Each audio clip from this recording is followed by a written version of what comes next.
Here on 104.3 The Score and the Northwestern Medicine Cubs Radio Network. A severe infection and cancer left both of Art's lungs weak and deteriorated. The solution, a life-saving procedure, removing both damaged lungs and transplanting 2 healthy donor lungs. Northwestern Medicine. Better. Coom here. Baseball's been around a long time, since the 1800s, when pitchers threw underhand. You know what's been around even longer? Yuengling. Yuengling started brewing in 1829. People were drinking a cold Yuengling before baseball even existed. No box scores, no 7th-inning stretches, just great beer that stood the test of time for 197 years. So next time you're at a ballpark, grab a Yuengling traditional lager, because just like baseball, legends stand the test of time.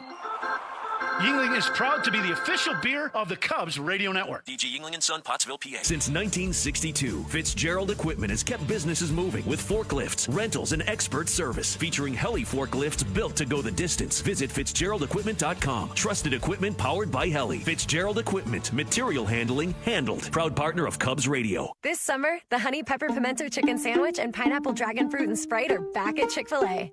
Girl, it's back. We've been waiting. I love that honey pepper pimento sandwich. And that pineapple dragon fruit and Sprite is everything. It's got that razzle-dazzle that makes you stop and say, okay, wait a minute. I love the creaminess of the pimento cheese. It's savory, it's bold, it's flavorful. Our faves are back. High five, girl.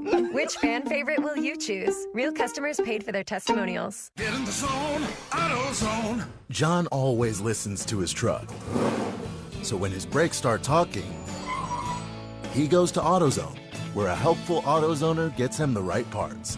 If John has time to put them in, he borrows a kit with Loan-A-Tool. And if he doesn't, he gets a free shop referral. No hassles, just help. Everything you need, nothing you don't. Get in the zone, AutoZone. Deposit required for Loan-A-Tool. Restrictions apply. Surround yourself in color with Regal Select from Benjamin Moore. Rich, durable, and effortlessly beautiful. Find yours at your locally owned retailer. Visit BenjaminMoore.com today. Every moment of Cubs baseball can be heard in crystal clear FM quality on 104.3 The Score and in the Chicagoland area on the Odyssey app. Cubs hosting Toronto. This is the Cubs Radio pregame show driven by your Chicagoland and Northwest Indiana Buick and GMC dealers. It is time now for the Inside Pitch, sponsored by Northwestern Medicine. What makes us better makes you better. We say hello to the busy Bruce Levine, our Score Baseball insider. And Bruce, bringing out the best in a young player is no easy task. Zach, I don't know if you know this, but player development is not linear in baseball. Moises Ballesteros found that out this week, and he can be a star in April and a failure in June. He was demoted on Wednesday.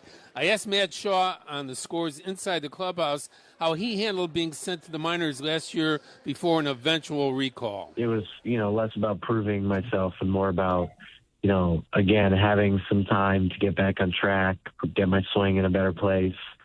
It's always, a series of adjustments that's going on. Whether I stayed in the big leagues or went down to the minor leagues, the goal didn't really change, which is, to keep developing, keep getting better, things like that. So I just looked at it as kind of, matter of fact that, okay, now I'm in Iowa, and it's the same exact thing I was trying to do in the big leagues, which is, get my swing in a better place, continue to develop, and get ready to play. Zach Ballesteros' trek back to the majors appears very much like Shaw's of 2025, who was sent back to Iowa for a month in mid-April. Now Shaw is a starting player in the lineup for the 6th game consecutively today. Thank you very much, Bruce. And Shaw hitting better than 300 over his last 7 games with the Cubs up here in the big leagues. Cubs Charities is launching its first ever community awards. Know a nonprofit making a difference for Chicago youth through sports or education? Nominate them by June 29th at CUBScharities.com. Coming up, the latest on Daniel Palencia. That's next on The Score and the Northwestern Medicine Cubs Radio Network. Join us for some Cubs talk to start your day. Mully and Haw, mornings 5:30 to 10 on 104.3 The Score. Did you know you could earn up to $600 when you open a checking account at Old National Bank? $600? You could do a lot with that. Like tickets to somewhere warm? Now boarding for Miami. Or tickets to your favorite band. Or tickets to your favorite band in Miami. Boom! Now you're talking. Earn up to a $600 bonus when you open an eligible checking account and complete qualifying activities. Additional restrictions apply. Visit oldnational.com/checking. Offer valid through June 30th, 2026. Member FDIC. Chicago's #1 sports morning show is Mully and Haw. They talk Cubs baseball and Chicago sports every weekday starting at 5:30 a.m. There's plenty of time in the season. They say you can pick up a game a week. Ben Brown and Javier Assad may be your best 1-2 starters. That may be the top of your rotation. And nobody thought that would be the case in mid-June. Covering all of Chicago's teams, it's Mully and Haw, 5:30 to 10 a.m. on 104.3 The Score. And watch live on YouTube and Twitch. I'm Bob Burke, founder and chairman of Burke America Parts Group, a family of brands that includes RepairClinic.com, an appliance and HVAC parts solution. They say it's a game of numbers. Pero el flow es completamente otra ciencia. Mi trabajo es sencillo, cachar ese ritmo que solo nuestra gente tira y regarlo por toda la temporada. Flow mayor is where all those rhythms meet. Porque el flow no es de un solo jugador, es de un corillo entero que prende estadio. De San Diego a Santo Domingo y cada parada en el camino. Cuando estamos activos, la liga sube de nivel. Esto es Flow Mayor.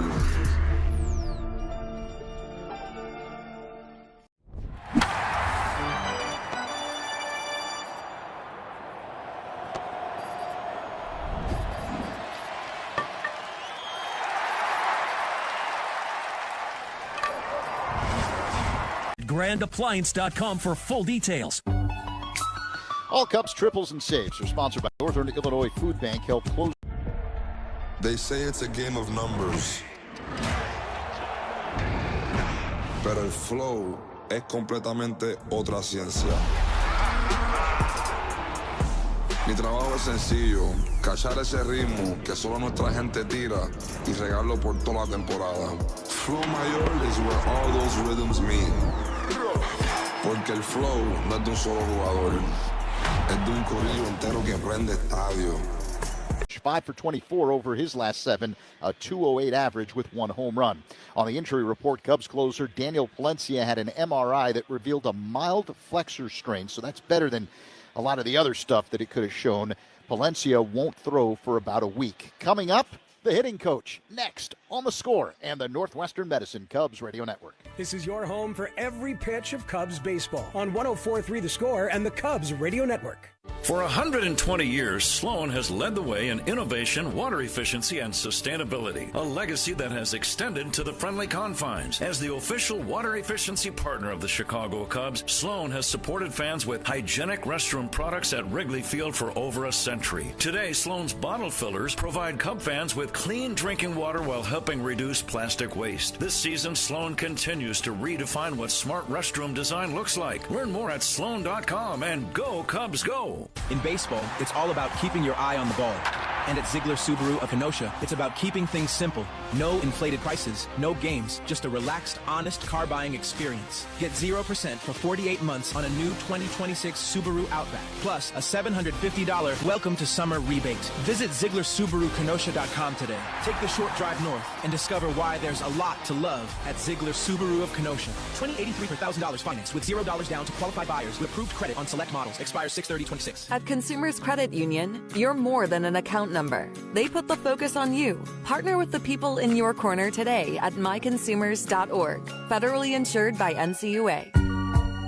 Today's veteran of the game is Scott Groleski from Aurora, who served in the United States Air Force. Thank you for your service. Sponsored by JeffBuysYourHouse.com. Veteran-led and trusted since 2007. As we approach the top of the hour, let's pause 10 seconds for stations to identify themselves on The Score and the Northwestern Medicine Cubs Radio Network. Covering the Cubs and all of Chicago's teams on The Score middays with Rahimi, Harrison, Grody, 10 a.m. to 2 on 104.3 The Score, WSCR, WSCR-FM, and HD1 Chicago, an Odyssey sports station. Cubs Blue Jays at Wrigley Field. This is the Cubs Radio pregame show driven by your Chicagoland and Northwest Indiana Buick and GMC dealers. In our Cubs conversation, I asked hitting coach Dustin Kelly to sum up what this season has been like for him so far. A roller coaster. Yeah, I mean, it's like as coaches, we try not to ride the waves. We know the players ride that wave of their individual performance so much. Then you throw in the team part of it. And as coaches, we have to remind ourselves all the time, don't ride the wave, stay consistent, make sure we're presenting the information, getting everything they need, and then letting them go out and perform. But yeah, it's been a roller coaster up and down for sure. It seems as though, for whatever reason, speaking of this roller coaster, guys either slump all at the same time, or what we're seeing now, everyone's coming out of it together. Why? If I had the exact answer, it wouldn't have happened. But yeah, there's a little bit that goes into it. Pitcher matchups is some of it. Player health is some of it. There's always these things that are kind of like nagging guys here and there, how we match up against.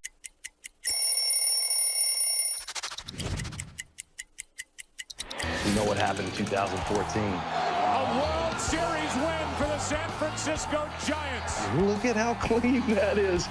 The gold, I don't know if you guys know what the gold means, but the gold means you are the World Series champions from the year before. But it's the honor of a lifetime, getting to win back-to-back World Series championships with 2 different teams. You could describe Tulsa as a big, small town or a small, big city. Tulsa is a very mixed city of arts and film and sports. I mean, it's a true melting pot of all kinds of things. Professional baseball in Tulsa, it's actually older than the state of Oklahoma. It's nice to play in front of, fans that you see on a daily basis.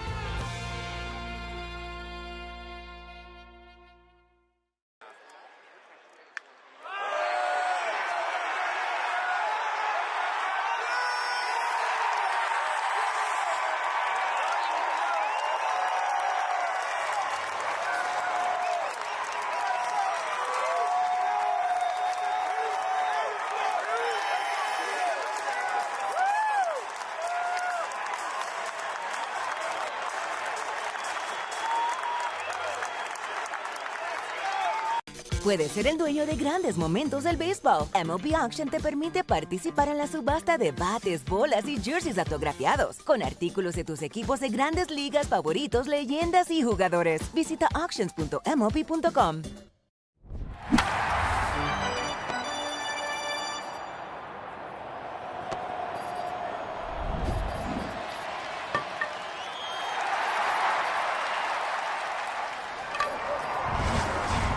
Are counting so much on, they all kind of went in this rut together. Is there a way to explain it that makes sense?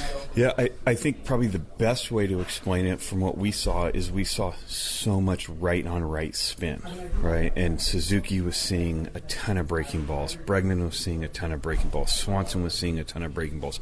Nico was seeing an uptick in breaking balls. And just the sliders have gotten so firm and so tight that, like, a lot of times you can't go up there just looking for your fastball. You're going to have to hit some in-zone spin, but also know that, like, a lot of times the sliders and the spin is the chase pitch. So that's like the cat and mouse game between you and the pitcher, because we can't just go up there and swallow in-zone spin. Pete, does he amaze you? Yeah, I mean, there's something that he does on the baseball field every day that you're just like, most major league players can't do that. And we saw it last year at the beginning of the year when he goes on these hot streaks. I mean, he's nearly impossible to get out. It seems like everything's falling. Like even that ball that he hit yesterday to right, just stayed on a breaking ball all the way through it. There's times where he pulls off that and swings through it or chases it, and like his bat to ball can be so good at times, and he hits the ball so hard that like the outcomes are so good when he's locked in. Is there something to a player like Pete getting on a hot streak and kind of energizing the rest of the lineup, or is it too simple a thing? No, that's not too simple. I mean, that is real. Obviously, being at the top of the lineup, I mean, we saw it yesterday. Gosman threw him 3 straight split fingers to open up the game. That's like instant respect, and that's like, I'm not going to let you beat me with my second best pitch. His best pitch was a splitter, and Pete went up there looking for heater. He didn't get it until the 4th pitch. It was a ball, but that just set the tone for our whole dugout. Like, he's dangerous. This guy's not going to give in, and we're going to have some opportunities to score some runs, and we did. The slump that occurred was probably about a month long. Do you take notes? Is there anything that you can learn from what's transpired here that the next time something like this, because it's baseball, it's going to happen, that you can shrink that time? Yeah, you're trying to do it individually, right? And I think we talked about that earlier. It's like, the team goes into a rut, and you can't just look at the whole team and say, this is what we did. You have to peel back every single layer on each player. And I think like we learned a little bit about each guy as they go through these slumps, and you have to use that as information the next time they start to struggle. And hopefully you try to like nip that in the bud a little bit earlier when you start to see some of the signs of what happened in the past. It's good to see you smiling. It's nice to smile and laugh, and we like giving high fives in the dugout. DK, keep it up. Thank you so much. Appreciate you guys. Cubs hitting coach Dustin Kelly. Tuesday, June 30th is Michigan State University night. Fans who purchase tickets through Cubs.com/specials will receive a special edition New Era Cubs and Michigan State cap. Coming up, the Manager's Show next on The Score and the Northwestern Medicine Cubs Radio Network. Hey Cubs fans, it's Michael Bush. Listen to every game here on the Chicago Cubs Radio Network. Enjoy the game with Joel Gott Wines, official wine partner of the Chicago Cubs. Approachable, delicious, and food-friendly, Joel Gott Wines is a true all-American classic that delivers quality in every glass. Find Joel Gott Wines at your local retailer and enjoy life's everyday moments. Hey Cubs fans, Southwest Airlines here with more reasons why flying Southwest from Chicago just makes sense. We're famously friendly, nonstops out the wazoo, and so reliable. In fact, the Wall Street Journal ranked us #1, first among U.S. airlines. I guess the answer to who's on first is Southwest Airlines, official airline of your Chicago Cubs. Based on WSJ's 2025 rankings, see southwest.com/WSJ. Roofers and waterproofers Local 11 apprentices train in all aspects of the roofing and waterproofing industry for 5 years. They are the trusted professionals for roofing maintenance and installation needs. So if you're serious about keeping your business dry, visit ChicagoRoofingContractors.org. Carpal tunnel syndrome, heart failure that doesn't improve with common medicines. These are some signs and symptoms associated with ATTR-CM, or the cardiomyopathy of ATTR amyloidosis, a serious heart condition with symptoms that get worse over time.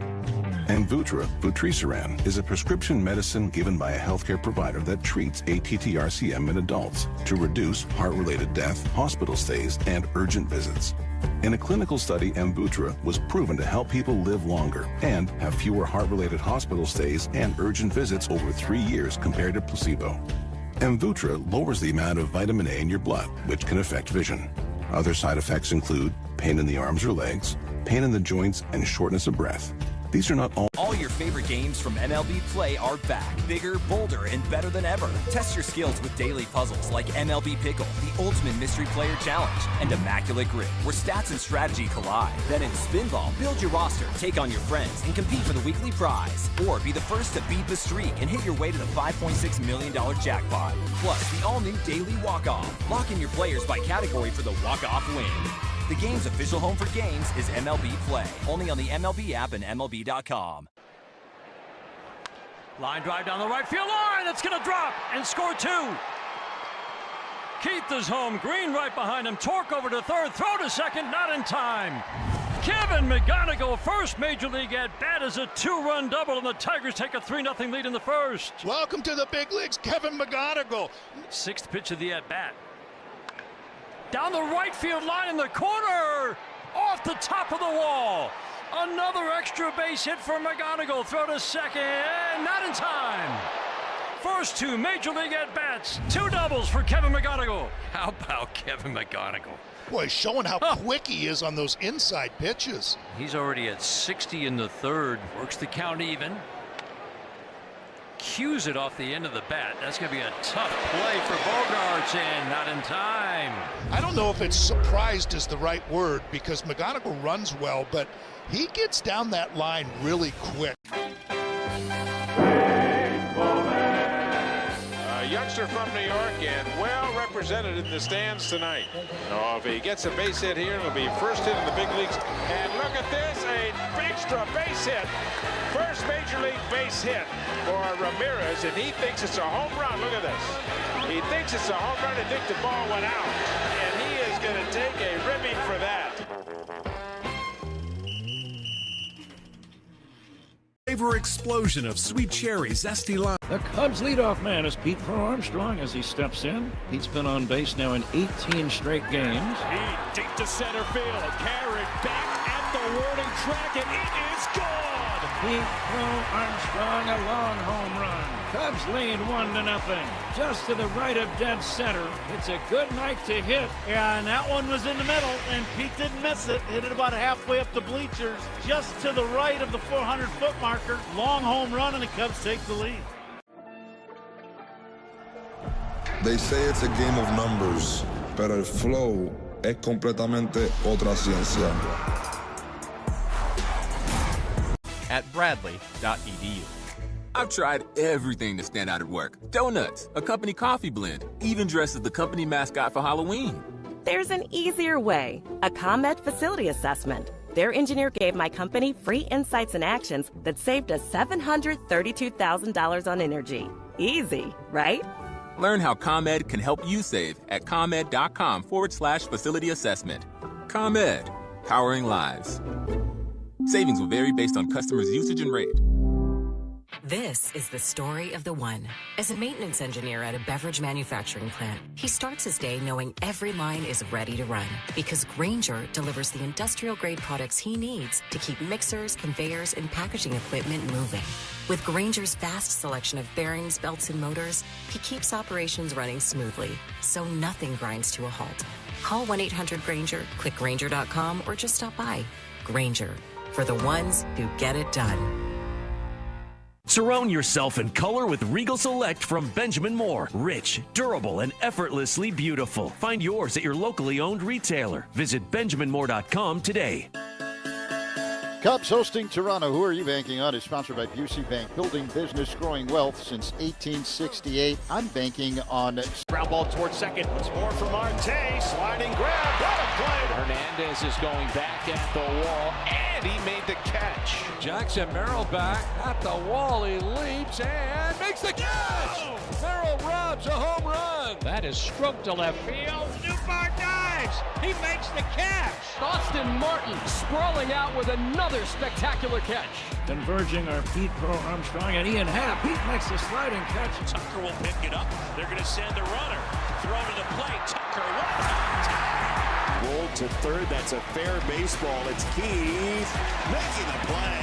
Left side of the infield. Mason Wynn has it. His throw to first. He got it. Ball to short. Mason Wynn. He's got it. Runs to the bag. Throws on the run. And he got it. What a play by Mason Wynn. One of his best of the year. Chasing it, Peraza, long run, and Peraza makes the catch. Ground ball to third. Backhanded by Beatty. Long throw across the diamond, picked by Wagaman in time for the out. You've got to be very careful where you're going because you might not get there. But how exactly can you go from a yogi to a king through perfectos, the old professor, and pint talk?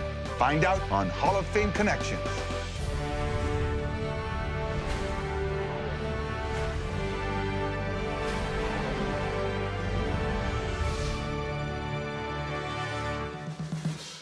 Yogi Berra was an 18-time All-Star and 10-time World Series champion. This is the only perfect game in World Series history. You ask him about it, and he would say, it ain't been done before, and it ain't been done since. David Wells was perfect on May 17th, 1998. Beanie Baby Day. It's not the pitcher that's calling the game, it's the catcher calling what pitch to throw. The rule was, can't be more than 18 inches of pine tar. Home plate is 17 inches wide. And so he said, well, if it's more than an inch, and it was a lot more than an inch, then it's an illegal bat. They might be going to call George Brett out. Well, he's out. Yes, Brett is out. Look at this. Keep it down a little, will you, please? Okay, Yogi. Casey Stengel and the other touring ball players met the King of England. Of course, with my English, we had a little trouble understanding each other. As Yogi said, when you come to a fork in the road, take it. Catch every episode of Hall of Fame Connections on MLB.tv and discover your own connections to the game at baseballhall.org. They say it's a game of numbers, pero el flow es completamente otra ciencia. Esto es Flow Mayor.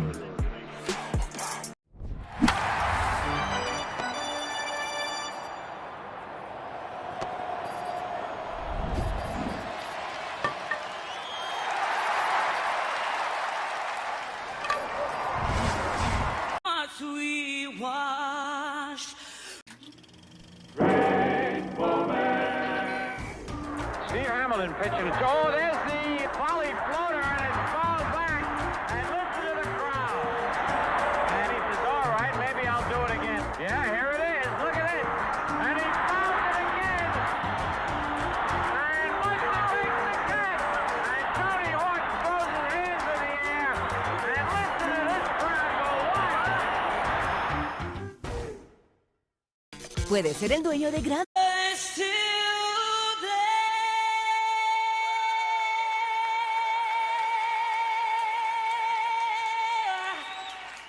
Oh, say does that star-spangled banner yet wave o'er the land of the free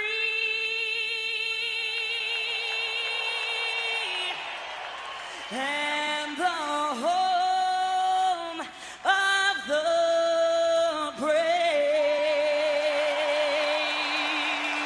The dynamic Lauren Hall performing the national anthem this afternoon here at Wrigley Field. The national anthem sponsored by the... Yeah, mine was a tops now as well. I hit my first walk-off last year against the Mets. Jacob Young, Nationals win. Now he's got his first walk-off big league hit. Dad had bought a stack of them, and I was like, I think we can get these ourselves, but he went ahead and bought a stack for himself. Like business cards. There you go. But it was awesome just to, have that moment and have everyone so excited to, have a picture of you is a fun moment. The Cubs are on fire and have turned 1060 West Addison Street, aka Wrigley Field, into the hottest address in baseball. This week, the Cubbies flew the W for the 15th straight time, their longest home winning streak since '08. And they're winning in dramatic fashion. Dansby's going to score. The Cubs are going to walk off the red. 4-ball game. 3 straight walk-off wins in the series against Cincinnati. At the center of it all is Nico Horner, flat out playing like the best second baseman in baseball. Shota Imanaga has been one of the game's best on the hill with a sub-2.5 ERA. With PCA doing PCA things in the field and a solid bullpen, this Cubs team looks built for the long haul. The NL Central has been baseball's toughest division. Will the Cubbies' home field advantage be the difference in the chase for the division crown?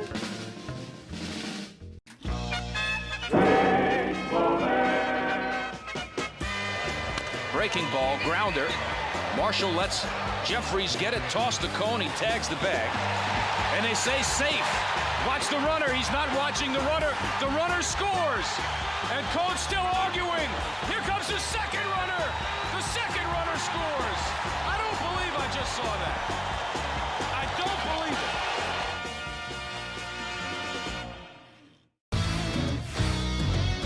I'm going to throw out a restaurant kitchen term to you, and then hit me with the baseball one. I'll start first. Okay. Mise en place.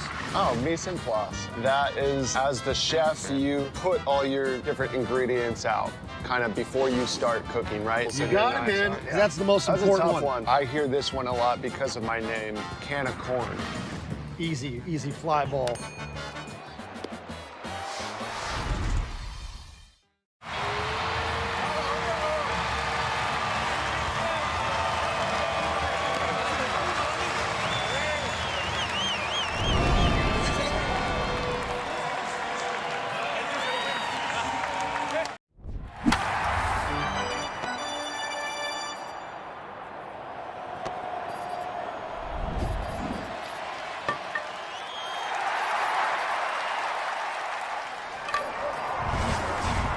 Sloan, Southwest Airlines, Xfinity, your Chicago and Northwest Indiana Hyundai dealers, and Yingling, the oldest brewery in America. And now, here's the Hall of Famer, Pat Hughes, and All-Star Ron Coomer, with all the exciting play-by-play action of Chicago Cubs baseball. Chicago Cubs baseball is on the air from Wrigley Field in Chicago. It's time for the middle game of this 3-game weekend series between the Chicago Cubs and the Toronto Blue Jays. Good afternoon, everybody. Along with former Cub and All-Star Ron Coomer, it's Pat Hughes reporting. Zach Zaidman working alongside. Our great engineer is Paul Zarang, and we all thank you for joining us. It is a beautiful day here at the friendly confines. Lots of sunshine, 71 degrees. Tomorrow, the first official day of summer. And today's starting pitchers are veterans. Right-hander Colin Ray starting for the Cubs. Left-hander Patrick Corbin will be on the mound for Toronto. The Cubs with an easy win yesterday. Let's see if they can make it 2 in a row over the Jays as we take a look at the starting lineups for today's game. Brought to you by Morgan & Morgan, America's largest injury law firm. The Cubs take the field. We'll take a timeout. We'll be back with lineups and baseball right after this on The Score and the Northwestern Medicine Cubs Radio Network. Hey Chicago, this is Carson Kelly. Pat and Ron call every game here on the Chicago Cubs Radio Network. Hey, baseball fans, step up to the plate like a pro with the world's largest sports book at your fingertips. Circa Sports is sports betting the way it should be, with no bet fees in Illinois. Circa Sports brings you player-friendly pricing, enhanced in-game options, exceptional customer service, and more. Whether you're betting with the home team or scouting the next big matchup, take your swing with the Circa Sports app. Start betting like a pro from anywhere, anytime in Illinois. Download your new bookie today at circasports.com. It's game time. That makes the perfect time for a flight by Yuengling. Just 2.6 carbs, 95 calories, and packed with flavor. Flight is the next generation of light beer. From the oldest brewery in America, look for Flight wherever you buy beer. And partner, welcome back. Nice to be back, Ron, with you and Zach and Paul. And beautiful day for a game. Let's see if the Cubs can make it 2 in a row over Toronto. Let's take a look at the lineups. Brought to you by Morgan & Morgan, America's largest injury law firm. Leading off for the Jays, the DH, George Springer. Nathan Lucas in right. Vladimir Guerrero Jr. at first. The cleanup man is the catcher, Brandon Valenzuela. Kazuma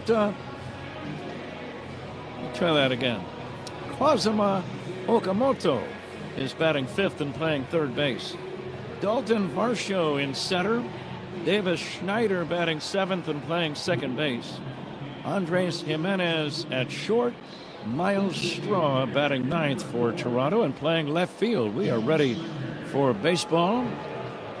Right-hander Colin Ray with a record of 5-5. He lost his last 2 starts on the road in Colorado and San Francisco. He's ready to go to work on George Springer. First pitch of the game, and Springer will check his swing, and that's going to be no swing. It looked almost to me, Ron, like he went around on it. I kind of agree with you. It was close. Springer 2 for 4 with a home run in yesterday's series opener. Dangerous leadoff man, and he'll take a strike. Here's the Cubs lineup today. Pete Crow Armstrong in center. Nico Horner at second base. Seiya Suzuki batting third, the DH. Michael Busch at first. Busch the cleanup man. Alex Bregman at third base. Swing and a miss by Springer, 1-2. Ian Happ in left field. Happ batting sixth. The right fielder is Matt Shaw. Miguel Amaya catching and batting eighth. And batting ninth, Cubs shortstop Dansby Swanson. Wrigley in great shape, gorgeous green ivy on the outfield walls. Here comes the 1-2 to Springer. Check swing, it's outside. It's 2-2. Ron, as you think about Colin Ray working against the Jays today, what's on your mind? I think it's important in a day like today where the wind is not a factor. It's warm on the field. The ball should carry. You know, you got to pitch ahead in the count. Cracked on the ground, third base. Glove nicely by Bregman. Throws to first to get him. Bregman went to his left and kind of angled back toward the outfield grass.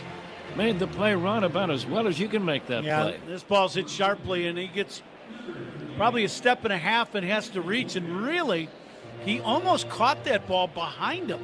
I mean, when you reach out and your glove is behind you, that's a difficult catch, and he made it. And then, you know, he always has a very accurate arm.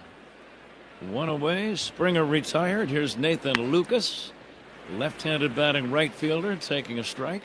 And how about this? Tough plays of the game, sponsored by Loyola Medicine. Loyola Medicine defines tough. That one qualifies. You made that play a few thousand times. Here's the 0-1. And a slow curve is play a few thousand times. Here's the 0-1. And a slow curve is in there for a strike. 0-2. That's one of those plays where footwork seems to be almost as important as a good throw. Yeah, your first step, if you make a false first step, that ball ends up in left field. Now the 0-2 to Nathan Lukes. Lucas will take outside 1-2. Lucas hitting .313, limited power, 2 home runs. He's driven in 14. Yeah, Lucas, he's having a really good start or first half of this season. The 1-2 to Lucas is high and outside, 2-2. 71 delightful degrees. A few harmless clouds in the area. Perfect conditions for this game today. Game time temperature sponsored by Four Seasons. Here comes the 2-2. Lucas swings and fouls it. Four Seasons, your trusted local experts for heating, air conditioning, plumbing, sewer, and electric. Blue Jays in their traveling unis. No surprise that since blue is part of their mascot name, they wear dark blue shirts and gray trousers. Have a silver color numbers on their backs and gray trousers. Here comes the 2-2 pitch on the way to Lucas. Hit weakly on the ground to second, scooped up by Horner. That's out number 2. So a good start for Ray. Just underway, 2 down, bases empty for Vladimir Guerrero. Yeah, good pitch. That one boring in on the hands of Lucas, tied him up. And part of that is because he got ahead in the count. He was at 0-2, and boy, that really makes the hitter have to cover a lot more of the strike zone, and Colin made a good pitch. Here's the pitch to Guerrero, and he'll take outside. Uniform description sponsored by Benjamin Moore. On the field or the walls of your home, the right team and colors make all the difference. Official paint of the Chicago Cubs, Benjamin Moore. The 1-0 to the big man. It's taken down low. Guerrero, huge legs, extremely strong, just like his father, Vladimir Guerrero, Sr., the Hall of Famer.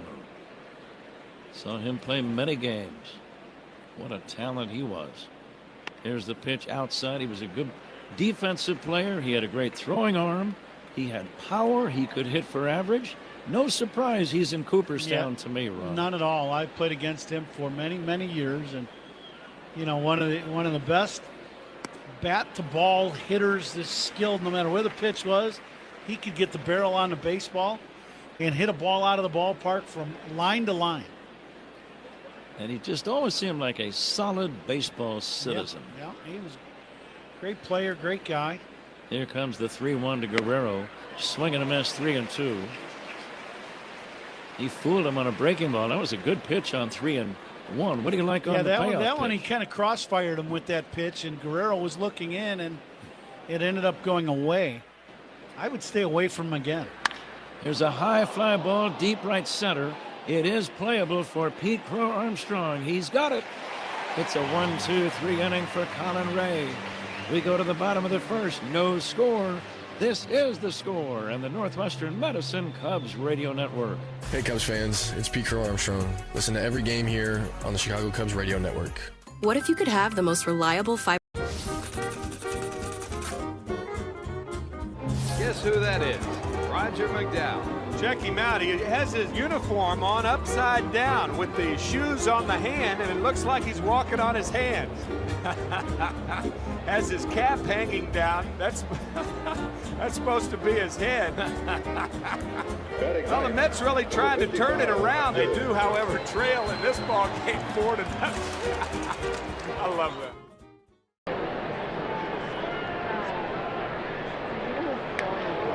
Oh, yeah.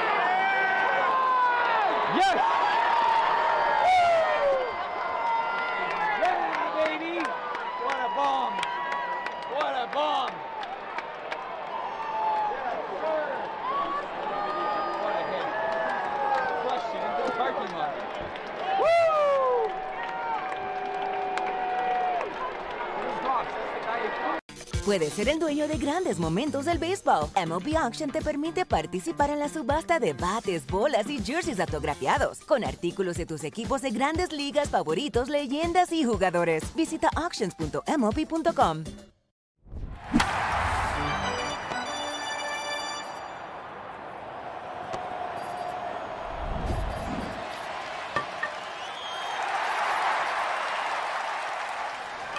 Away games.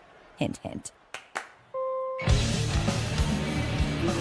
Patrick Corbin, Ron, we've seen him from going back to his days in Arizona and then Washington and now Toronto. He is 2-3. His ERA 4.57.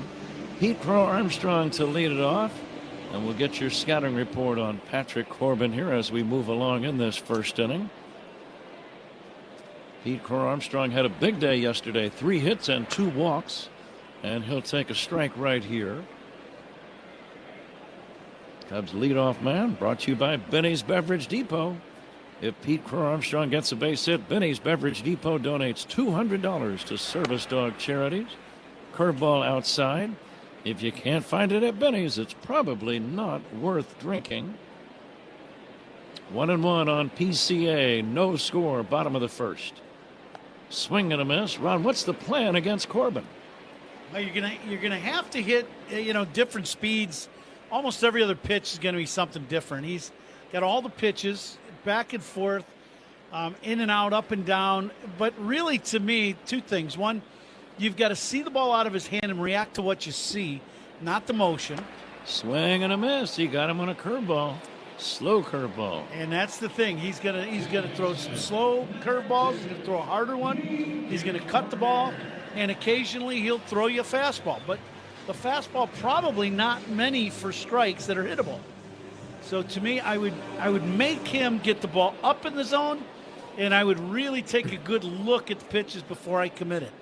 No score, bottom of the first for Nico Horner. He'll take a strike. The umpires today, Malachi Moore calling balls and strikes. Alfonso Marquez, the first base umpire. He is also the crew chief. Mike Estabrook down at second and Lance Barrett at third. And Nico will take down low, 1-1. Horner had a 3-hit day yesterday. Let's see if that sparks him to a hot hitting stretch. Yeah, I know it's coming. Yeah, there's no doubt. And it looked like, to me, he was really working hard at staying through the middle of the field and the other way. Swing and a miss, 1-2. First inning is powered by Invesco QQQ. Let's rethink possibility. Invesco Distributors Incorporated. That last pitch, that's that little cutter, and it was down about ankle high. Nico takes a pitch that bounces away from the catcher Valenzuela. So far, the hardest pitch he's thrown has been 89 miles an hour. But slider at 81, slow curve was at 74. Speed gun powered by Xfinity, reliable Wi-Fi at one price for 5 years. Xfinity, imagine that. 2-2, a little looper, shallow right center. The second baseman Schneider goes out and makes the catch. So one second baseman pops out to the other. 2 down, nobody on. Scoreless game. Seiya Suzuki, the DH, ready to step in. Cubs in their home white uniforms, bright white shirts and trousers with blue pinstripes all over. Dark blue hats and helmets and numbers and sleeves and socks, they're all blue. Seiya takes a curve low for a ball. Uniform description sponsored by Benjamin Moore. On the field or the walls of your home, the right team and colors make all the difference. Official paint of the Chicago Cubs, Benjamin Moore. Changeup swung on and missed, 1-1. Seiya 3 for 5 yesterday. Drove in a couple. And he will take outside for a ball. Cubs did a rare thing yesterday, Ron. They had 3 different innings of 4 or more runs. Yeah. They had 7 in the first, then a 4-run 6th inning, and in the 7th inning they added 5 more. Here's a drive in the left center field. That's going to be a base hit. Straw, the left fielder, gloves it on the first bounce. It's a 2-out single for Suzuki. He becomes the game's first base runner, and it brings up Michael Busch. Yeah, Suzuki gets this slow breaking ball, hits it off the end of the bat, but dumps it in the left center field for a base knock. Yeah, yesterday's ball game, the Cubs offense, they were clicking in all cylinders. Right from the very beginning, they got help from Gausman, who walked 4 guys in the first inning, and the Cubs had 5 hits in that first inning. Michael Busch takes outside. Carson Kelly had a big grand slam in the first. He had a career-high 6 RBIs. I was thinking, though, Ron, as a ball player, to have a grand slam in the first inning, you just know it's going to be a pretty good day. Yeah, you're already in house money, and you're not even sweating yet. Here's a ball outside. Yeah. It's 2-0. Yeah, it's a good day when you go deep and hit a grand slam in the first. The box score is already going to look good the next day. Mm-hmm. Yeah. And now the 2-0 lefty to lefty. Here's a high pop fly, right center. Varsho, the center fielder, waiting and calling and squeezing. Cubs don't score. They get a hit, leave 1. It's on to the second inning. No score. Cubs and Blue Jays. On the Score and the Northwestern Medicine Cubs Radio Network. Great Cubs guest. Yogi Berra was an 18-time All-Star and 10-time World Series champion. This is the only perfect game in World Series history. You ask him about it, and he would say, it ain't been done before, and it ain't been done since. David Wells was perfect on May 17th, 1998. Beanie Baby Day. It's not the pitcher that's calling the game, it's the catcher calling what pitch to throw. Home plate is 17 inches wide. And so he said, well, if it's more than an inch, and it was a lot more than an inch, then it's an illegal bat. Well, he's out. Yes, sir. Is out. Look at this. Keep it down a little, will you, please? Okay, Yogi. Casey Stengel and the other touring ball players met the King of England. Of course, with my English, we had a little trouble understanding each other. As Yogi said, when you come to a fork in the road, take it. Go to baseballhall.org to plan your visit to the National Baseball Hall of Fame and Museum in Cooperstown, New York, and catch every episode of Hall of Fame Connections on MLB.tv.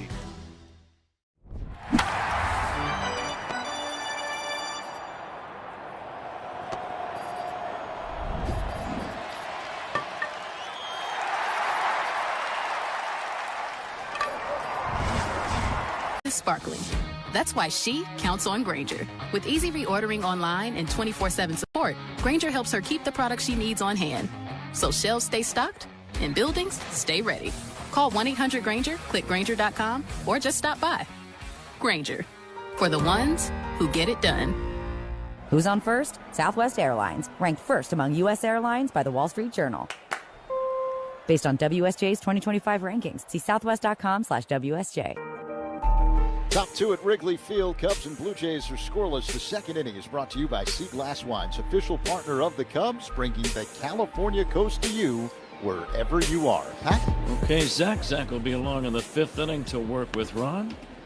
But thanks to you, Zach, and Ron, for the excellent work you've done here these past few days. I'm sorry I couldn't make it, but I'm delighted to be back. Here comes the 0-1 to Brandon Valenzuela. Pulled sharply on the ground, foul toward the first base dugout. That's good to have you back. You might have had some fun in yesterday's ball game. That ball was flying around all over the place yesterday. 16-2. Right. Here's the pitch on the way to Valenzuela outside for a ball. Looking at some of the other things that happened around the big leagues yesterday. Did you see that the game between San Diego and Texas started with only 2 umpires? They had some travel complications, and the other umpires didn't make it until the 2nd or 3rd inning, I think I read. And sure enough, there was controversy. There was disputed calls because they only had a 2-man crew. But you don't see that very often. Well, and you could have a 2-man crew if the guys can move around pretty good. But there are some umpires who can't move around all that well, and here is a swing and a foul back, 2-2. And in the setting that they're in normally, that's, can be okay. But in a 2-man crew, you've got to be able to run around the field. You've got to slide from base to base and kind of follow each other. That's not an easy thing. 2-2 on Valenzuela. Swing and a miss, strike 3. Strikeout number 1 for Colin Ray.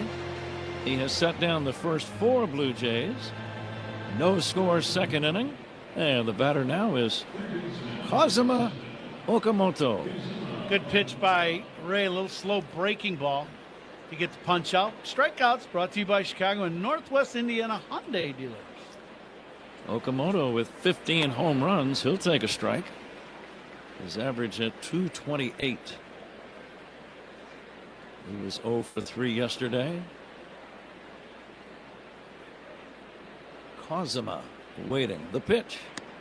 Check swing. That's in there for a strike. 0-2. Yeah, his first at bat, he just missed a home run. Pete caught one. That was yesterday. Caught one right at the 400-foot mark in straightaway center. Now the 0-2 lifted foul off to the right. I was reading that about the game between Milwaukee and Atlanta. The young flamethrower Jacob Mizorowski, did you see that he topped 104 miles per hour? I think I saw 104.2. I've never heard of a ball thrown any harder than that. No, have you? No, I have not. Cubs will be in Milwaukee next weekend. Here's the 0-2. It's low and outside for a ball. And let's face it, they are the team to beat in this division, as they have won 3 straight division titles, and they lead the division again right now. The 1-2 to Okamoto. Taken high for a ball. 2-2. Yeah, when you start throwing up over 100 miles an hour, and the majority of your fastballs are 100 plus, if you have command, you're going to do really well. You just got to throw it over the plate. 2-2 to Okamoto. Hit high in the air to center. It's well hit, but it's very playable for PCA. Drifting in, makes the catch, and that's out number 2. And I remember seeing Mizorowski run. You'll remember we saw him last year in one of his very first big league appearances. Right. He was very wild. Yeah. And by about the 4th or 5th inning, they had to remove him because his pitch count was up around 90. Yep. That's not happening anymore. He is throwing strikes, and he is very dominant. Yeah, he's figured it out. There's no doubt about that. Ground ball toward first and foul. A sliding stop by Bush, but he was in foul ground. Defensive alignment. That's sponsored by Fitzgerald Equipment. Material handling handled. Learn more at FitzgeraldEquipment.com. We're going to play. Today the ball's going to carry. There's no doubt. So the outfield will play deep. Pete not all that deep in center, but then again, he can run about as good as anybody in baseball. Dalton Varsho, the batter. He'll bounce one back to the mound. Fielded by Ray. Lob toss to first in time. The play goes 1-3, and the Blue Jays go 1-2-3. We go to the bottom of inning number 2. 0-0 game on the score. Right back to the mound. Good stab by Mulholland. And throw what? He ball stuck in his glove. The ball stuck in his glove, and that's why he ran so far to first he couldn't get it out. And then he attempted to lob it with his glove hand, and the glove went with it. And Brindley caught them both. This is a classic. This ball set into left center. Jake Myers. What a catch. What a catch by Jake Myers. He had a long way to go. 7 innings, no earned runs, 3 hits, 9 strikeouts for Nolan McLean. What an outing. Gone! Pete Crow Armstrong with a home run down the line. Pete Crow Armstrong has now homered in all 3 games this series. Tyler O'Neill goes skyscraping at the right field fence to rob Raleigh of at least 2 bases. Maybe 2 more. I think he pulled it back. Yeah, he did.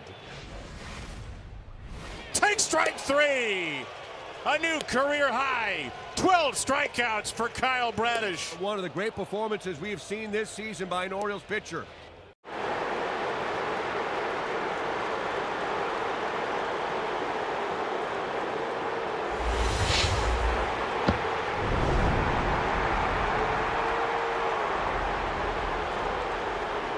at ACOLLOPY@villageofbedfordpark.com. Elevate your next outing on the Eero Suite level. All-inclusive private suites start at 8 guests for select games. For details, visit cubs.com/premier. Pat? Zach, thank you. Alex Bregman first up, taking ball 1 from Patrick Corbin. The veteran left-hander comes back. Bregman takes a breaking ball low, and it's 2-0. Big crowd ready to make some noise at Wrigley. I don't see many empty seats as we look around. Bregman will take a strike. They know the Hall of Famer's back. At Hughes. Bregman 1 for 4 yesterday. And he hits a check swing foul at the plate, and the count now 2-2. I know you missed this. I'll say yes. Yeah. Like a Tuesday. See, you set yourself up for that one. I know. It was kind of one of them, where you just lob it up and somebody dunks it right. Yeah, there you go. Little alley-oop. Here comes the 2-2. It's a foul off to the right out of play. What are partners for? No, it's good to see the Cubs, and here the Cubs score a bunch of runs. Get some guys back into the productivity area. And now the 2-2. Foul back. And the calendar, Ron, says that tomorrow is the first official day of summer. And if there's anything at Wrigley that means offense is coming, it would be summertime. Boy, isn't that the truth? Yesterday was a beautiful day here at Wrigley. The ball was flying. Today's going to be the exact same thing. Bregman loops one shallow left center. That's going to be a base hit. The left fielder Straw gets it back in. Leadoff single, Alex Bregman. He drove in a couple of runs yesterday. He's in the area of players that really do need to be more productive in the second half than they've been in the first. Yeah, and nobody knows it more than Bregman. I've been watching the last few days, been down on the field, and a lot of extra work, a lot of paying attention to, the swings and his batting practice. So he's really working at it. And, yesterday's swings looked better. That swing, now the timing was not perfect on that swing, but when your swing starts out right and you inside out the ball, even though he dumped that ball in the left center, that means the swing is going the right path, and that's a base knock. Ian Happ takes low and away. It's 2-0.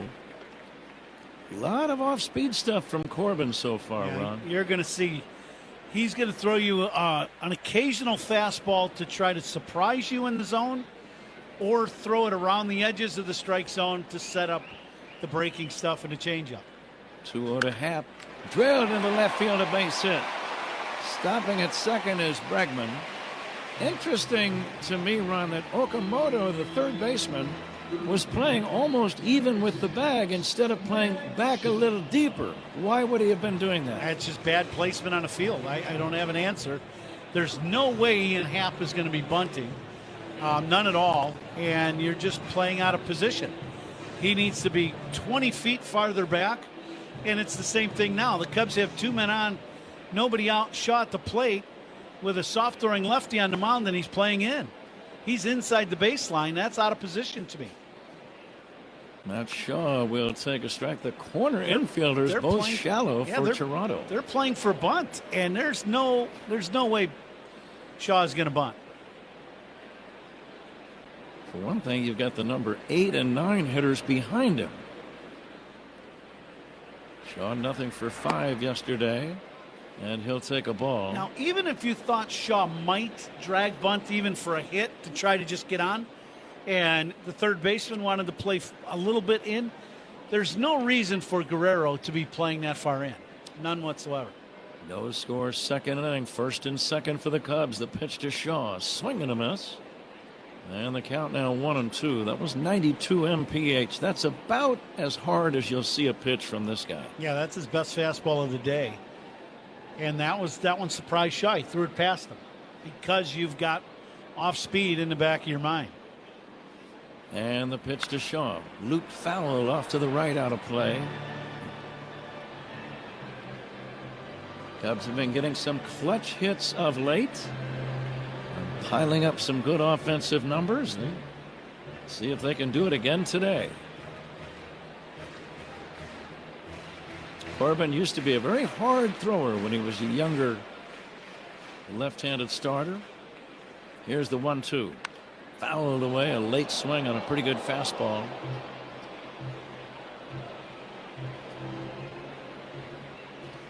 Lots of sunshine, a few clouds over the ballpark area. Lake Michigan clearly visible from where we are. The pattern so far has been fastball and change. See if he goes to the change. Shaw will take outside, and the count now 2-2. He doubled up on the heater and just missed the outside corner. He wanted that pitch and didn't get it.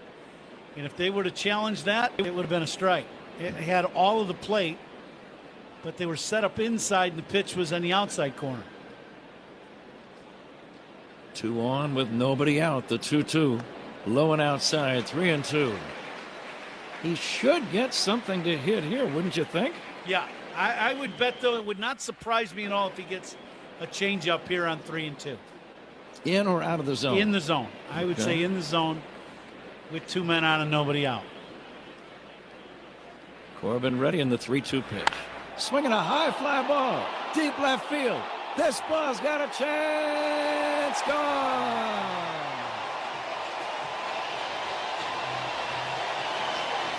Matt Shaw, a 3-run homer. Cubs lead 3-0. Listen to this crowd. Well, that's the 4th fastball in the at-bat to Matt Shaw. And that's why you don't throw a lot of them. And it ends up in the bleachers and left, almost onto Waveland Avenue, as this ball is inner half, about belt high, and Matty didn't miss it. His 4th of the year. He now has 19 runs batted in. Cubs lead 3-0, and here's Amaya popping it up to the second baseman, Schneider. Schneider kind of dancing underneath it, makes the catch near the bag at second, out number 1. When you really don't throw your fastball a lot to get hitters out, and then all of a sudden you throw a few and the hitter is behind the fastball, it gives you that sense of, well, he's just continually looking for my off-speed stuff. I can throw one past him. That's not your best pitch. It's probably your 4th best pitch. You paid the price. Swanson takes outside for a ball. Let's see if Dansby can lash out a base hit right now. He takes outside 2-0. Well, I saw some really encouraging things with Dansby yesterday in his at-bats. He was letting the ball carry much deeper than normal and taking some shots the other way. In there for a strike, 2-1. He's simply a better hitter than his batting average of 177. Much better. The 2-1. Pulled on the ground to third, scooping it up as Okamoto, and the throw to first in time. And that's out number 2. Okamoto was starting to run off the field. He thought that was out number 3. Same rules as yesterday. Yep. Yep. 2 down, and the batter is Pete Crow Armstrong. Now, if Pete looks for the slow breaking ball and the slider, and he gets it in the middle of the plate, this one could go out of the park. Swinging a drive foul out of play. He got a good pitch to hit there. He was just a little off with his swing. He's a little off balance. He's got a nice string going, Ron. He's been on base 22 consecutive games. And he takes inside of many of those. He's been on base more than just once or twice. For example, yesterday on base 5 times. Yeah, there you go. He had an incredible day yesterday. Really did. 3 hits, 2 walks. Here's the 1-1. Pete takes outside for a ball. I think he had 2 stolen bases in the game. I mean, he did it all yesterday except hit a home run. When your leadoff guy is on base 5 straight times, usually that's a good sign for the team. 2-1 is fouled away. Don't you think? Absolutely. Now, the Bosch prediction, I'm looking for the copy here, Ron. I know that's I got it right This here. part that Feel we- like a Bosch prediction brought to you by Bosch Power Tools. Feel like a Bosch.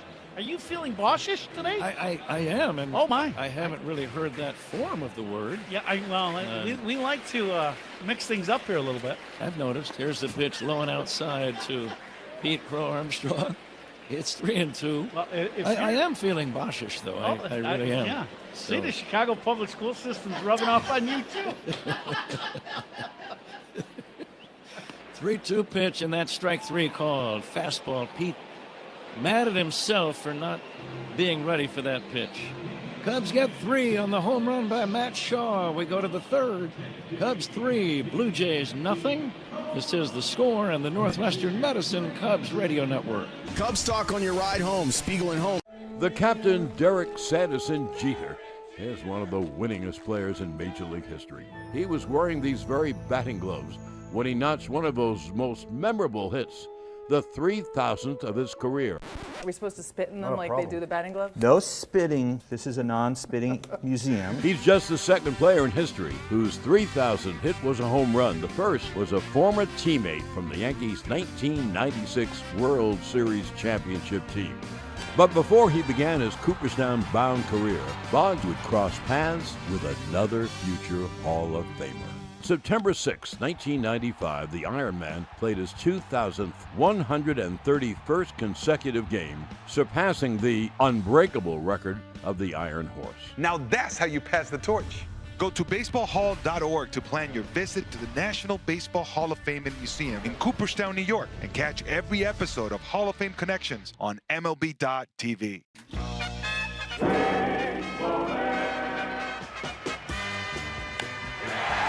To deep left center field. Back goes Kibitz to the warning track. Leaps and he has it. He falls over the fence. Kibitz fell over the fence as he made the catch. But since he left the ballpark, it's a home run. You've got to stay in the park. Let's give it the old college try. What a great effort.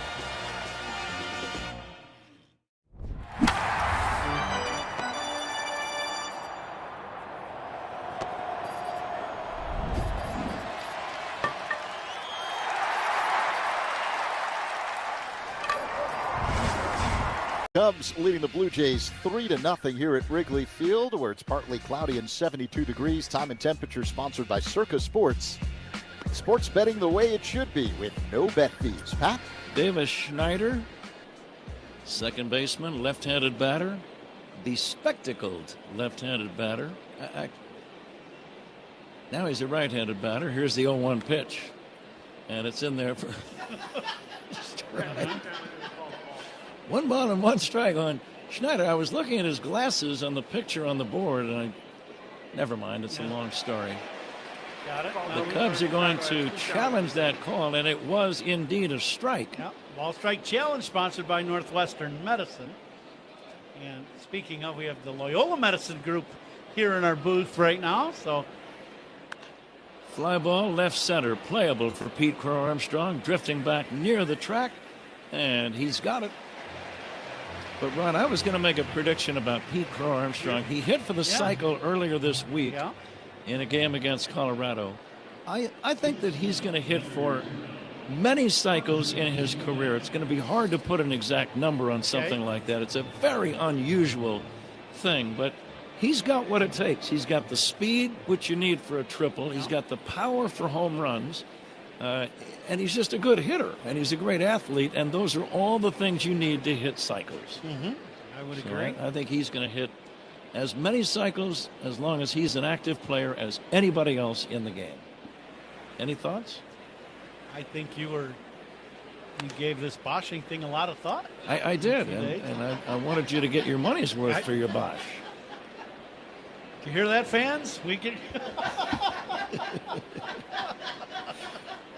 1-1 on Jimenez. The pitch by Colin Ray, a swing and a miss. 1-2. But I definitely think you're right. And Pete is one of those. You can see his game. You know, he's got such great skills, but the baseball side of it, of learning how to play at this level, not just use your ability, but understanding how they pitch you and things like that. You can see that coming, right? I mean, and it's It's getting better and better. Andres Jimenez, the batter, left-handed hitter, hitting .230.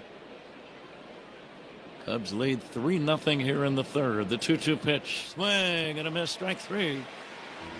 He took something off. Good breaking ball gets him, and it's a strikeout. A good pitch by Ray, a little slow hook, and way out in front of this pitch to get the punch out. Strikeouts by Cubs pitchers, brought to you by your Chicago and Northwest Indiana Hyundai dealers. Two down. Here is Miles Straw. And the pitch to Straw is outside for a ball. Check swing, no swing. George Springer on deck, so this is the guy you want. You'd rather face Springer starting off the next inning. Straw looks at a ball down low, 2-0. Catcher is challenged in the call the ball. Challenging again, ball strike challenges, sponsored by Northwestern Medicine, and there you go. I just read some data earlier this year, this morning, Ron, about the Cubs challenges. As a team, the Cubs have been as successful with their challenges as any other team in baseball. Here comes the 1-1. It's low and outside, so you got to give some credit to Miguel Amaya and certainly Carson Kelly, Cubs catchers and Cubs pitchers. They kind of collaborate on those decisions. But those are big plays.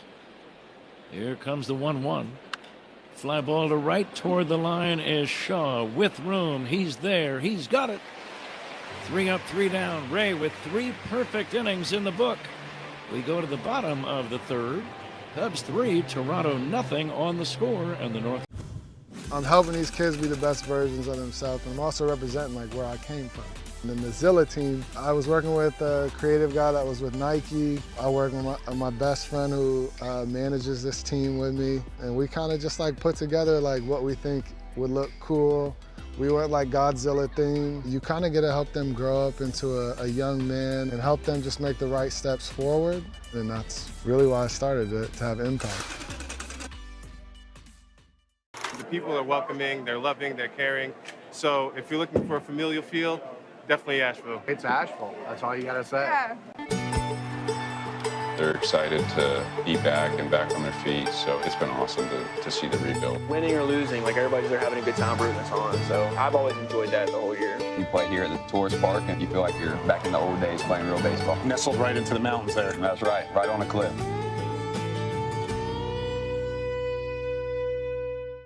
The MLB app. Yeah, it's got game. This game. These games. All the games. Pre-game, post-game, and everything in between. This is baseball your way, with real-time stats, scores, breaking news, and custom content that hits every time. Because you choose the teams and pick the players you want to follow. So when they catch it on the field, you catch it on the app.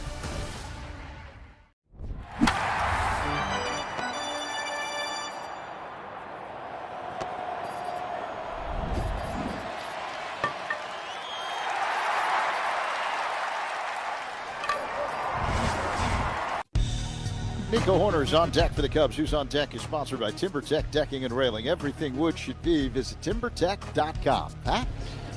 Nico Horner will lead off the third inning and take a changeup for a strike. Nico popped out his first time.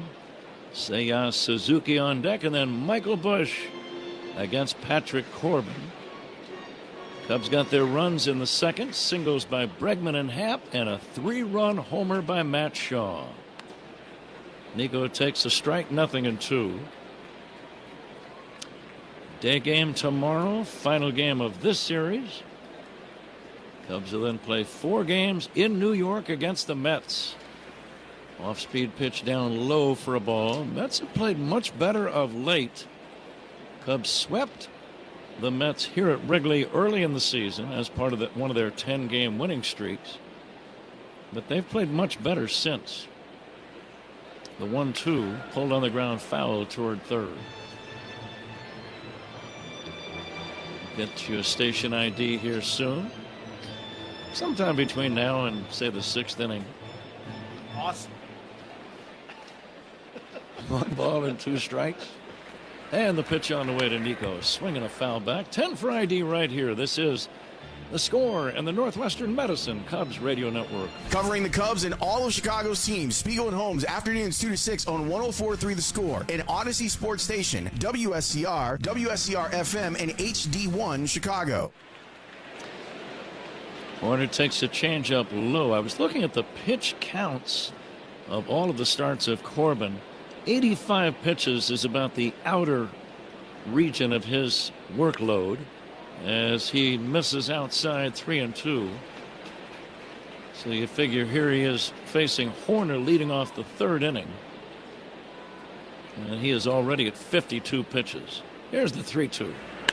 Fouled away off to the right, out of play. At this rate, Ron, he'll be fortunate to go 5 innings. Yeah, I would agree. And I think, at the end of the day, when you look at Corbin, I really don't think Toronto wants him to go through the lineup for the 3rd time. Nico lines one toward left center on the run, and making a diving catch is Varsho, the center fielder, with a good play. Hard hit ball by Horner, but it's out number 1. Ball hit the gap. Thought it might have a chance of dropping in. Varsho might have slid a little early on that one. If he'd have probably stayed on his feet, he probably would have just caught that ball running. He goes into a slide and then almost buries his knee in the ground before he catches the ball. But he ended up making a pretty nice play. Seiya Suzuki will take outside for a ball. 3rd inning is brought to you by Consumers Credit Union. People in your corner who stand up for you wherever you go. Corbin is a very quick worker, Ron. He does not waste a lot of time in between pitches. Veteran left-hander coming back 2-0 to Seiya. Fouled away off to the right. Yeah, there's something to be said about getting the ball and throwing it. I think your fielders behind you play better. There's a rhythm to the game that's good. That's a strike, 2-2. Same 2 teams tomorrow. The series finale at 1:20. Shota Imanaga against Dylan Cease. The 2-2 is off speed and down low. 3-2. And we're coming to you live all season long from the Invesco QQQ broadcast booth, proud partner of the Chicago Cubs. Now the payoff to Seiya. Fouled away. Get a good pitch to hit there. That was a hanging breaking ball inside. And I don't think he picked it up real well early. Toronto 2 games below 500, as they are the defending American League champions. And the 3-2. Outside, he walked in. Suzuki gets a base on balls. With 1 away in the 3rd, Cubs lead 3-0, and the batter is Michael Busch. Well, let's see if Busch, he's going to get a few breaking balls. He'll probably get a fastball in off the plate, just for show at some point. But he should get a breaking ball or 2 in the middle of the plate to hit. Lefty to lefty, the pitch to Busch. In there for a strike. Michael flied to center his first time. Cubs lead 3. Cubs playing here in the bottom of the 3rd. Guerrero holding the runner Suzuki at first.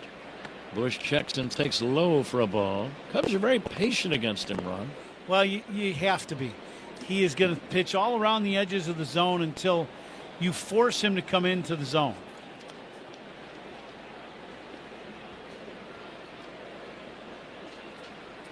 Yeah, the 1-1. Swinging a foul off to the left out of play. 1-2. That was the cutter, a little harder breaking ball, and that one had Michael a little bit tardy on that last pitch.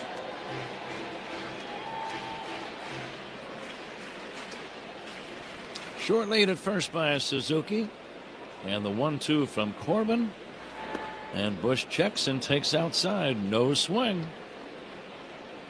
So another deep count Corbin's starting to rack up the pitch count. He's up to 65, so he is getting near the end of his day. And we're only in the third inning.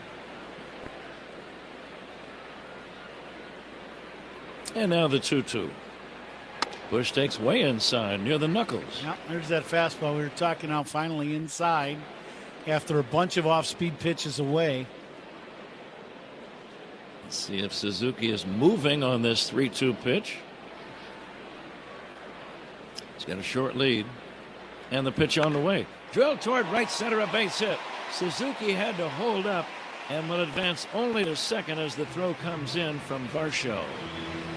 Pretty good at bat by Michael Bush. He was patient, found a pitch that he liked on 3-2, and scorches a single into right center. The key to the at bat, two things. One, he didn't chase the breaking balls that were down and away. That's one. You know, the fastball in he takes at 2-2 to run the count to 3-2, and then finally he gets a breaking ball in the zone. That's a good hittable pitch, and he was right on time. Let's see if the Cubs can build on their 3-0 lead. The catcher Valenzuela out to talk with Corbin. Bregman had a single and scored a run his first time. Boy, if Bregman could put a charge into one here, this should be a great matchup. If he puts a charge into one here, but you'd really take a big lead again early in the ballgame.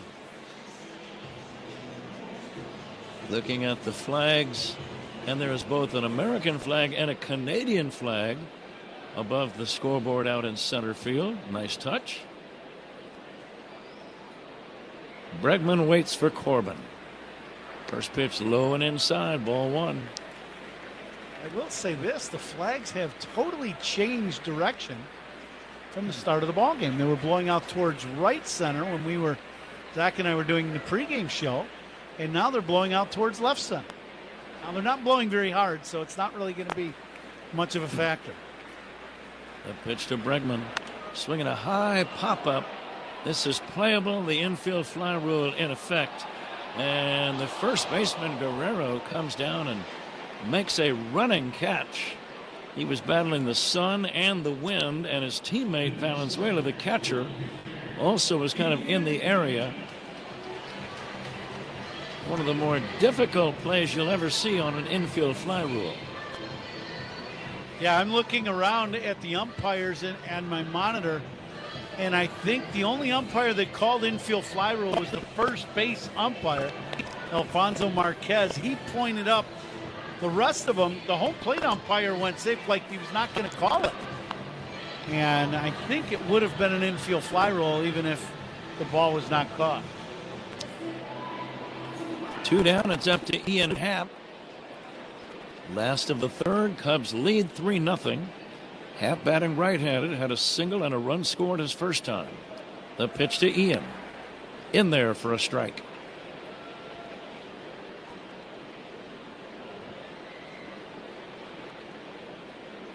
Straw, the left fielder, not all that deep against Ian Happ. Suzuki leads at second. Bush away from first. And the 0-1. And Ian swings and misses. 0-2. That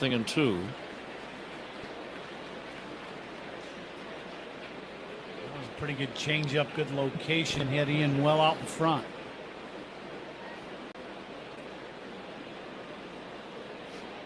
Happ trying to come through with a 2-out base hit. Here comes the 0-2.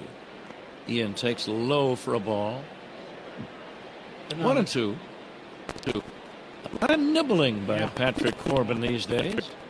Straw and left is way around to the pull side, and I understand that with Cubs hitters with soft throwing Corbin, but center fielder Varsho straight away. Massive gap in left center field. Happ takes way outside. 2-2. That was I think a curveball. It just did not break. It stayed up high and outside. Yeah, it looked like that one just kind of slipped out of Corbin's hand. The runners lead. Suzuki at second. Bush at first. And the pitch by the left-hander. Swing and a miss, strike 3. And Happ is out number 3. Cubs don't score. It's on to inning number 4. Cubs 3, Toronto nothing. This is The Score and the Northwestern Medicine Cubs Radio Network. Hey, Cubs fan. The MLB app. Yeah, it's got game. This game, these games, all the games. Pre-game, post-game, and everything in between. This is baseball your way. With real-time stats, scores, breaking news, and custom content that hits every time. Because you choose the teams and pick the players you want to follow. So when they catch it on the field, you catch it on the app. This ball sent into left center. Jake Myers. What a catch. What a catch by Jake Myers. He had a long way to go. 7 innings, no earned runs, 3 hits, 9 strikeouts for Nolan McLean. What an outing. Gone! Pete Crow Armstrong with a home run down the line. Pete Crow Armstrong has now homered in all 3 games of the series. Tyler O'Neill goes skyscraping at the right field fence to rob Raleigh of at least 2 bases, maybe 2 more. I think he pulled it back. Yeah, he did. Take strike 3. A new career high. 12 strikeouts for Kyle Bradish. One of the great performances we have seen this season by an Orioles pitcher.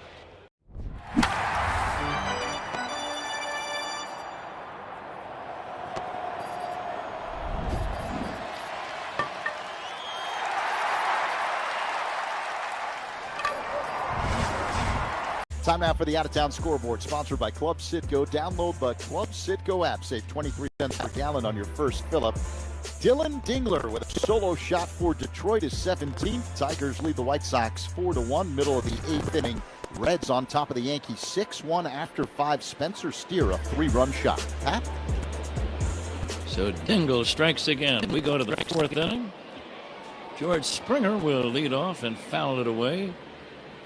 Off to the right. Colin Ray has set down the first 9 Blue Jays today.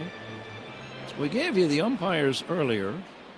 We named them. We did not tell you that that's sponsored by Old National Bank, where relationships and results matter.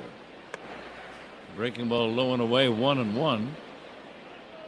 And Zach informs me, Ron, that we have to play the Binny's Beverage Depot attendance game. If you can't find it at Binny's, it's probably just not worth drinking. The 1-1 to Springer. Bounce toward third. That's going to be a fair ball, long throw, and a good one by Alex Bregman. That really is a long throw. Did that throw ever bother you, Ron? You had to make it many, many times. No, not really. You kind of get used to it. I think, it depends. The play itself is really dependent on who hits it, on whether or not, it becomes a much more difficult play or not. But Bregman made that play look pretty easy. It's a throw of about 150 feet, 140 feet, something like that. Almost 50 yards. Yeah, no, you gotta. It's a heave. Yep, and you prepare for that every day. You see the guys out early each day playing long toss to make sure that your arm stays strong enough to make that throw and make it look easy. Nathan Lucas, the batter, takes outside 1-1. Cubs lead 3-0 here in the 4th. I'll get the attendance picks initiated.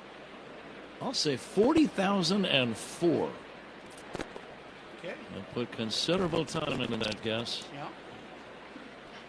2 balls and a strike now on Nathan Lucas, and I'm comfortable with it. Yeah, you had a couple days off, and between washing and now this, you used your time wisely. It's almost too much for one day back, but I'm adjusting. Fouled away, and it's 2-2.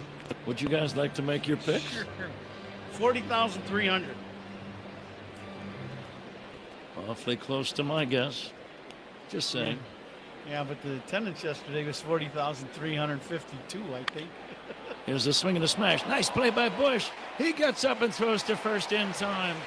Bush, the first baseman, moving toward the line, made a sliding, diving stop, kind of a half dive, half slide, He then spun around, got up, and shoveled the ball to Colin Ray on the bag. Nice play. Yeah, Michael is having an outstanding defensive year for the Cubs. He really is. All that work that he's put in the last couple of years is just paying off. You see him night after night after night just making great plays at first base. Vladimir Guerrero Jr., the batter. And the pitch is down low, but Michael Busch really has become a very good defensive player at first. Not just average. I'd say he's above average. Yeah, there's no doubt. Absolutely. Here comes the 1-0 now to Guerrero. Fouled away. Zach, you got a guess? I'm going to go 40,200. And I'm waiting for the index card from the maestro, Paul Zarang. What do you got, Ziggy? And he's given me 39,922. Now, Zach, you went right in between Ron and me. So you kind of squeezed yourself. It's kind of suspicious, isn't it? Which is kind of an odd guess, but that's your business. I would never. It's none of my business, actually. Kind of sounds like you're making it your business. I have to agree with you, though. Maybe Zach went down to the ticket office today. The 1-2 pitch is low and inside. It's 2-2. Well, you're just reporting what's transpired. It's been known to happen. We're all about journalism in this booth. Now the 2-2 from Colin Ray. Ray with a nice string going has set down the first 11 Blue Jays. And Guerrero takes outside the count 3-2.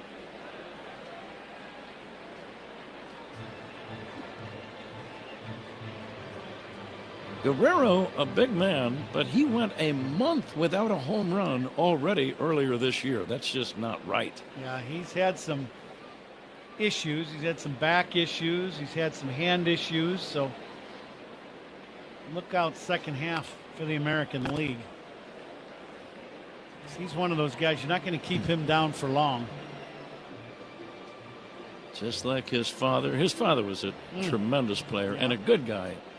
I've told the story, Ron. I probably shouldn't start the story with 3-2 count and 2 down in the inning.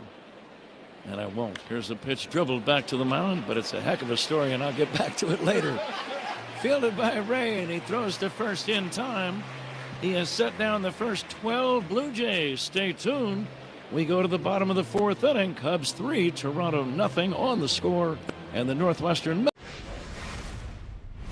Oh, Bichette has hit his second home run of this game, and this one comes with the bases loaded. Swing and a high fly to right. Burleson's homered in 4 straight. How far's that one going? Halfway up the upper deck. Fairly deep, going back to the wall goes Simpson, jumps up, and Simpson's got the ball. He took one away. But maybe it's about time Joe Adell had a home run taken away from him. His second home run of the inning and his league-leading 24th of the season. He has 6 RBIs in the first inning. The big man putting on a show in KC. He's done it. A complete game shutout for Jacob Mizorowski, and he strikes out 15. What a performance. Why is that person holding a Keith Hernandez card in their hand during the game? Are they waiting for you? I never cared for that particular pose right there, to be honest with you. I mean, where do you sign on that card? Right on your best feature. Keith on one side and Hernandez on the other. I can only sign it on the Bohunkas, though. Oh, that's a lovely signature. Right across the boat. Look at that. It's like a tattoo.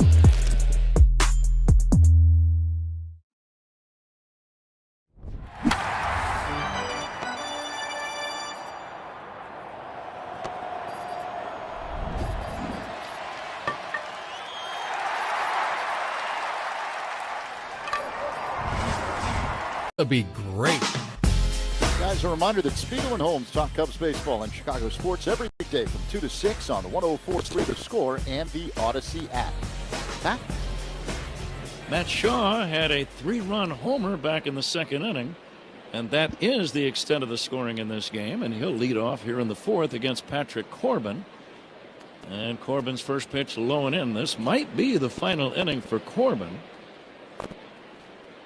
Again, 86 pitches is the most he's made in any one game. He's at 76 right now. Next pitch fouled away, 1-1. Getting back to Vladimir Guerrero Sr., he was simply one of my favorite players to watch, Ron. There was just no messing around about him. Always ready to hit the first pitch. He would step in. He was a great right fielder, tremendous throwing arm, and he hustled. There was no dog in him. He never took days off, as far as I could ever see. Here's the 1-1 pitch to Shaw, and that's in for a strike. But I remember distinctly one game against the Cubs. He hit 4 balls as hard as a human being could possibly hit them. They were all caught. Oh, wow. And most guys would be furious. Yeah. Here's a swing and a foul left side. I'm sure he wasn't happy about it. Right. But after the 4th line drive that got caught, he kind of just threw up his hands and started laughing. And I thought, now that's a pretty good guy.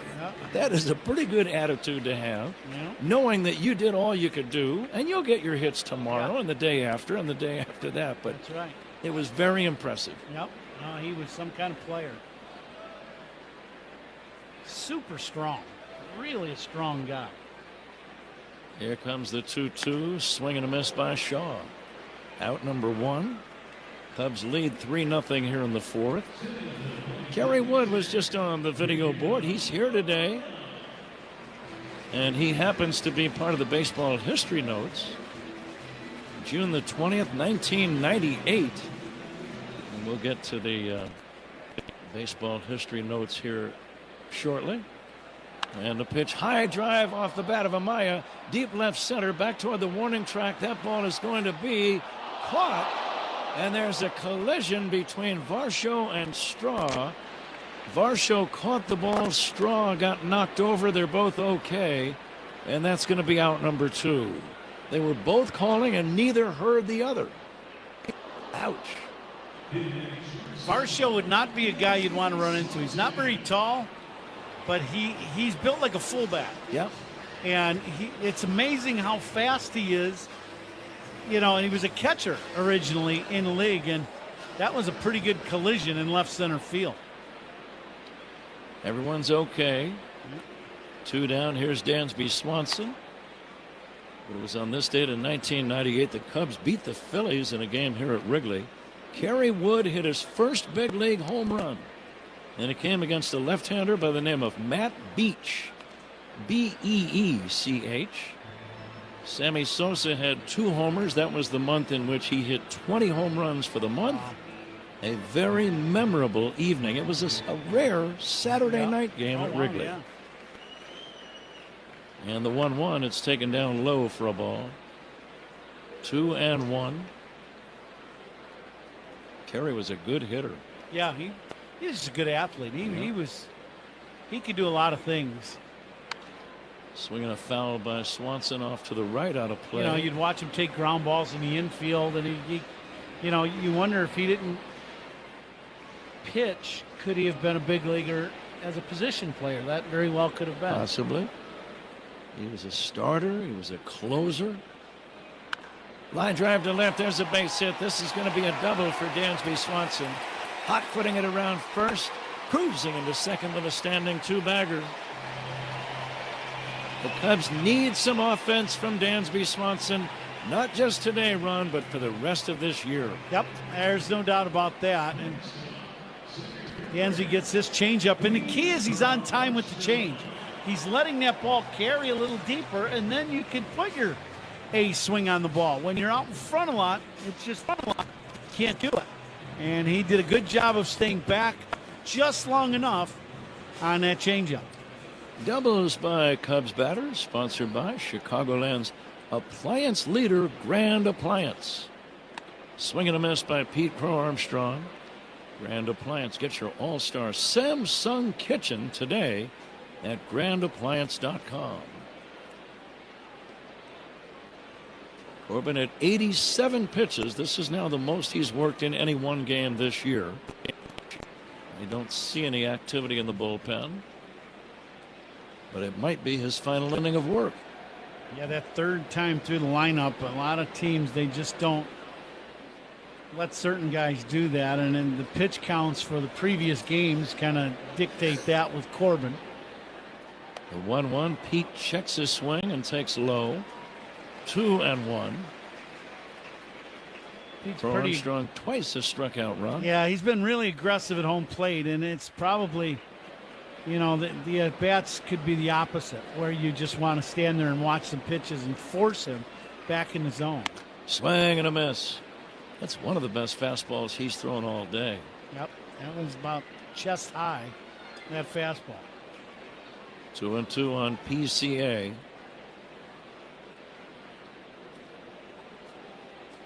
Great crowd, beautiful. Lake Michigan, a dark shade of blue. Fans in whites and blues, a lot of blue shirts, hats. Here comes the 2-2. Curveball low and away, 3-2. I'm not sure. I'm looking at one pitch. There's been one pitch in this at bat to Pete that's been in the strike zone. Does he get one here? I would say probably not. This will probably be a breaking ball to play it away. The payoff pitch. Pete takes outside, ball 4. So the inning continues for Nico Horner. And let's see if there's going to be a trip to the mound. There will be. Now the manager for the Toronto Blue Jays is John Schneider. Pitching coach is Pete Walker. I would imagine this is Walker right now. Yeah, it's the pitching coach. Walker's out there. Good at bat by Pete. He did not chase that last pitch. And you know, when you get 5-6 pitches in an at bat and you get one that's barely a strike, they're not going to throw you many strikes. Pete punched out twice, kind of going out of the zone. Corbin knows that. He's been around the league a long time. I think he's been around the league since 2011, 2012, but a long time. Does a hitter, though, run sometimes on 3-2 say, I know he's going to throw me a strike here. He can't throw one on purpose out of the strike zone, so I'm going to be ready. Yeah, that's the way you think, but that's not the way Corbin's thinking. He is thinking you're going to swing, and he's going to use your aggressiveness against you, and Pete did a good job of laying off that pitch away. Nico Horner, the batter, 2 outs, 2 on. Nico takes outside, ball 1. That was a good fastball, but it missed. Cubs got a 3-run homer from Matt Shaw in the second. They have 2 men on here with 2 down in the 4th. Leading by 3. Swing and a miss by Nico, 1-1. Pretty good slider. Good. Down and in. Definitely not a strike. Varsho in center field playing shallow. That's about as shallow as you'll see a center fielder play here early in the summer.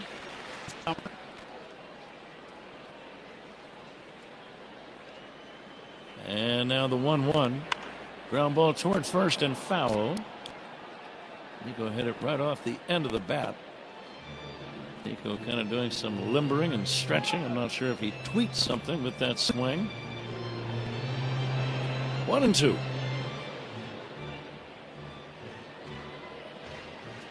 Horner today popped out to second and lined out to center. Swanson ready to skedaddle away from second. Armstrong off of first.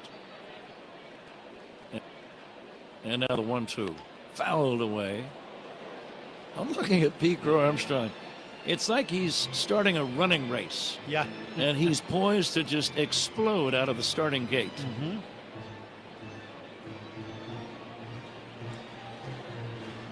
Two outs, 2 on, 2 strikes, and a ball on Nico Horner. Patrick Corbin is ready and delivers. Way outside, 2-2. This has a final inning, possibly a final batter to face feel to it. Yep. Right now. Strata warming up, a right-hander in the Blue Jay bullpen. I would agree with you. I got to believe this is his last hitter. I'd love to see Nico get this change up away and lace this ball to right center field. Now the 2-2 from Corbin. Nico will take down low, 3-2. Good take, change up, down. Did not chase it. Slight advantage Cubs. Runners will be moving with the pitch. Swanson away from second. Heat Crow Armstrong from first. Horner waiting for the payoff pitch. And here it comes. Nico fouls it away. Might be the best fastball he's thrown all day. Yeah, that was a good one. That one, figure the early innings, his fastball was at 92. That one at 93. And this next pitch will be pitch number 100 for Corbin. 2 outs, 2 on, full count on Nico Horner. The pitch reached for and fouled off. He probably chased ball 4, but it was inviting. It was off speed, and it was near the outside corner. Yeah, still 3-2. Hanging breaking ball, but it stayed off the plate away. Nico would like that one to be in the middle of the plate. Cubs with a scoring chance right now. 2 men on, 2 down. And the pitch. Ball 4. He walked him. And the bags are loaded. I would guess. Let's see if John Schneider, the manager, wants to make a move. I believe he will. Schneider goes to the bullpen. Pitching changes by the opposition.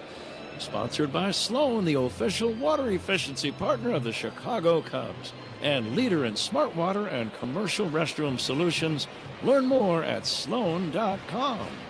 Cubs 3, Toronto nothing. We're in the bottom of the 4th inning, and we'll be back with more. Bases loaded. You know, sitting beside Mike in the clubhouse, he's a huge card guy. Just watching him go through boxes and boxes of cards, I kind of got a little bit of the itch. You rip a pack and you just kind of get what you get and see what you see. Yeah, so see what we got. Jose Ramirez. Ready for Peralta. Look at this one here, Joe. This is... Oh, yeah, I keep that off to the side right there. Man, you've got a rock, paper, scissors. Go against him. 1 of 25, Andrew McCutchen. This is absolutely beautiful. That is fantastic.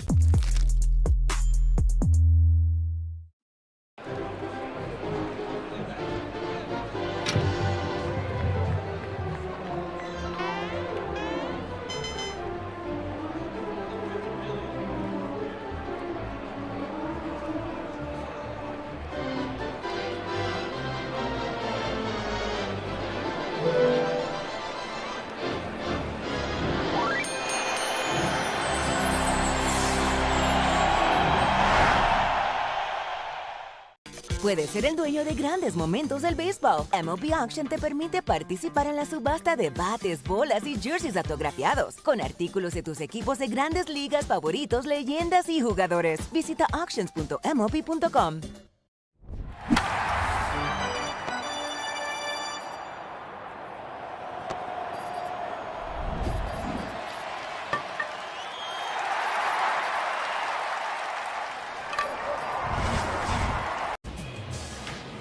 Is the new pitcher for Toronto. Zach and I were just trying to figure out how to say his name. Now, if you can explain this, Ron, you're much smarter than I'll ever be. Okay. On my notes, there was no Lazaro. Zach had his notes, and there it is, clear as a bell, Lazaro.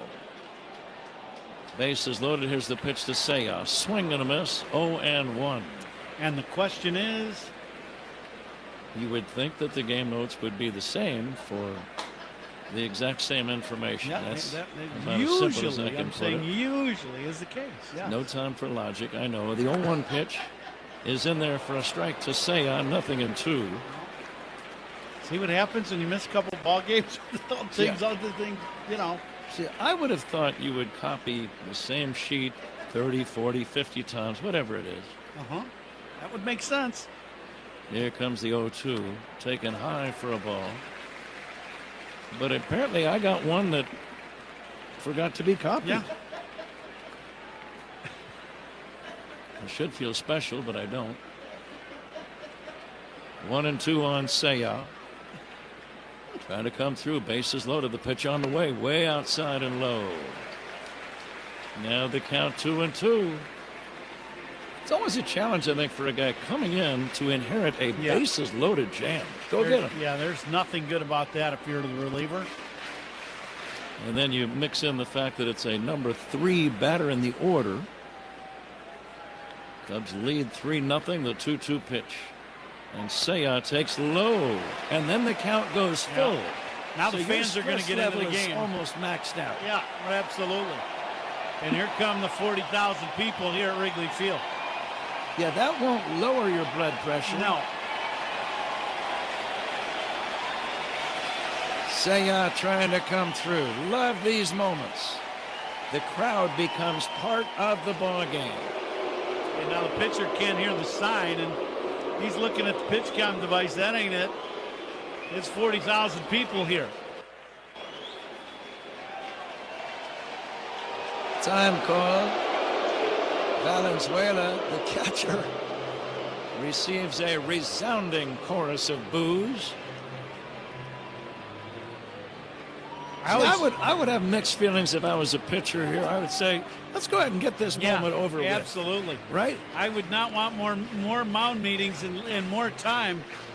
I would almost have a sign if you were the pitcher to tell them what you wanted to throw by, where you touched your jersey or something and say, let's go.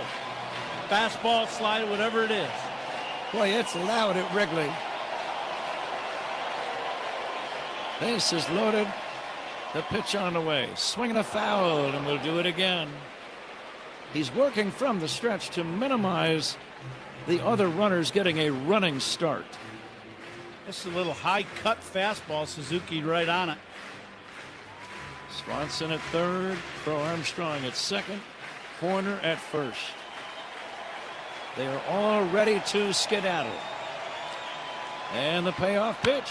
Fly ball to right, on the run, Lucas toward the line, and Lucas makes a diving catch.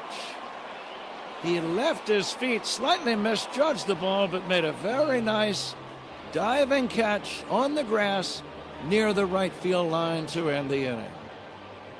Cubs don't score. Zach Zaidman joins Ron Coomer in a moment. It's the Cubs 3 and the Blue Jays nothing. Bouncer to first. Bacher slipped and fell on the mound. He just fell. He just slipped. Elise, is that you? Oh, I didn't go to journalism school for nothing. Oh, man. That guy's all right. He got a baseball. He's got a headache. Twins game at 1:10, wedding at 4:30. As fouls the ball, loses the bat. It's caught in the on-deck circle by Alex Call. He'll get a little more high charge. Well, this is a World Series card. Everybody said, what's it going to be to pitch against Sandy Koufax, who's a dominant pitcher. I said, I hope I don't embarrass myself. And I didn't. Pitched my first shutout ever. We won 6-0, and my parents were there. My mom was afraid of heights, so she was in the upper deck. She had to come down and trade seats with somebody so that she could actually watch her 20-year-old son pitch a shutout in the World Series.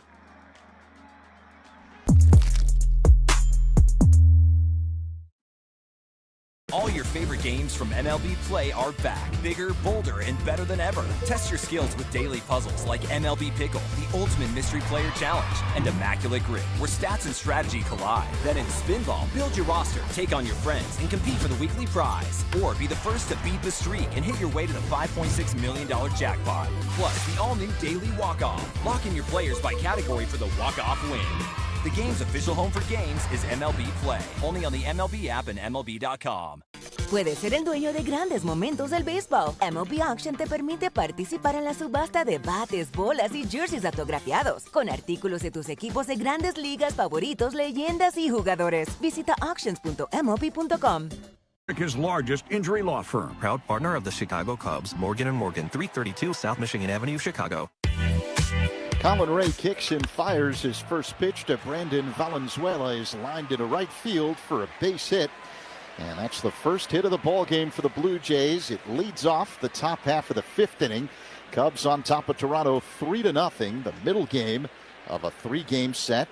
Colin Ray had retired the first 12 batters he faced in succession.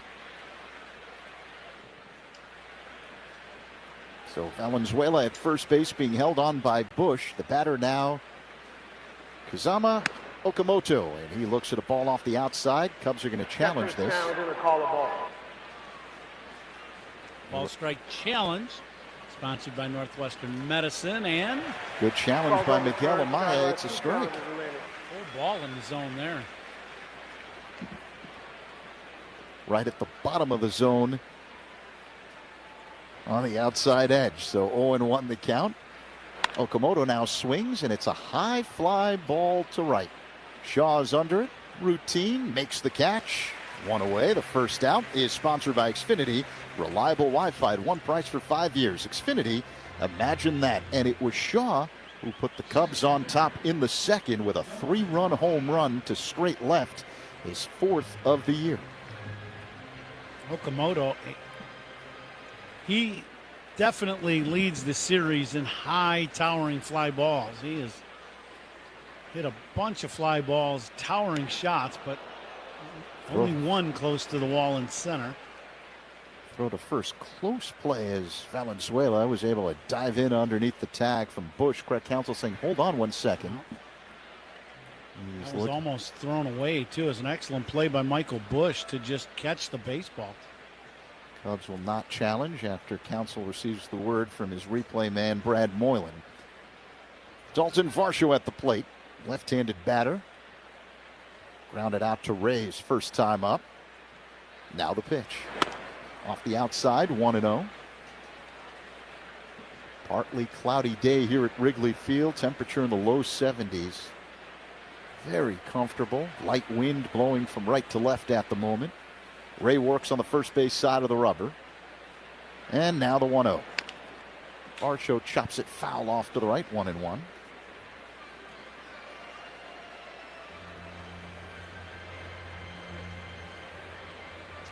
Wind blowing out to left today, but slightly. It's really not going to make much of an impact on the ball, no matter where the ball's hit. Bregman playing in at third, wide of the bag. The pitch. Outside, 2-1. A fastball that missed. And Bregman playing there basically just for the little dribbler, you know, or that little soft roller jam shot or off the end of the bat. Ray sets above the belt. The kick and pitch. Called strike, a cutter. On the outer half, 2-2. Right near the bottom of the zone.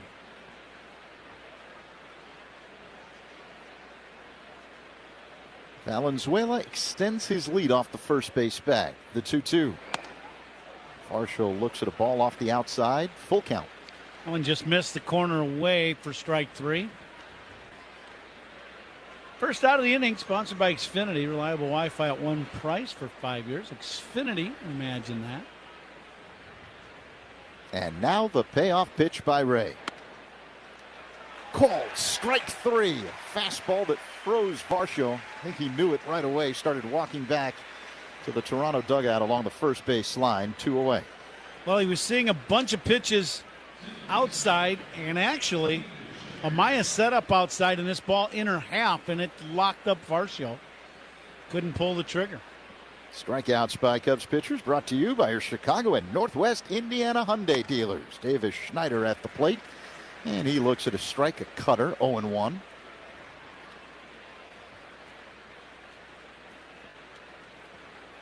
Schneider, a right-handed batter, flied out to center his first time up.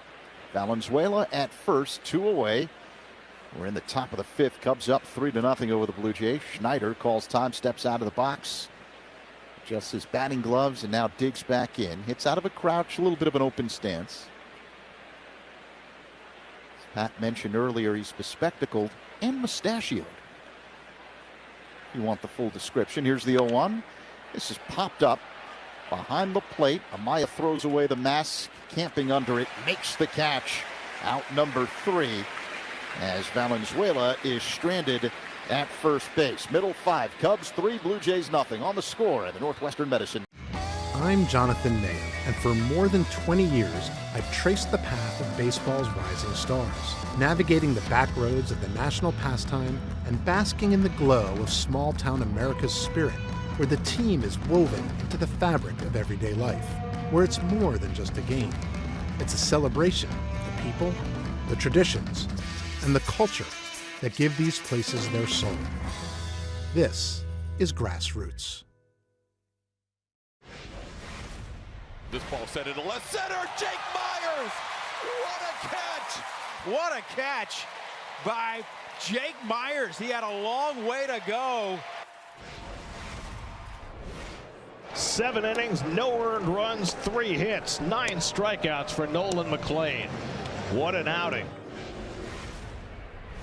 Gone! Pete Crow Armstrong with a home run down the line. Pete Crow Armstrong has now homered in all 3 games this series. Tyler O'Neill goes skyscraping at the right field fence to rob Raleigh of at least 2 bases, maybe 2 more. I think he pulled it back. Yeah, he did. Take strike 3. A new career high. 12 strikeouts for Kyle Bradish. One of the great performances we have seen this season by an Orioles pitcher.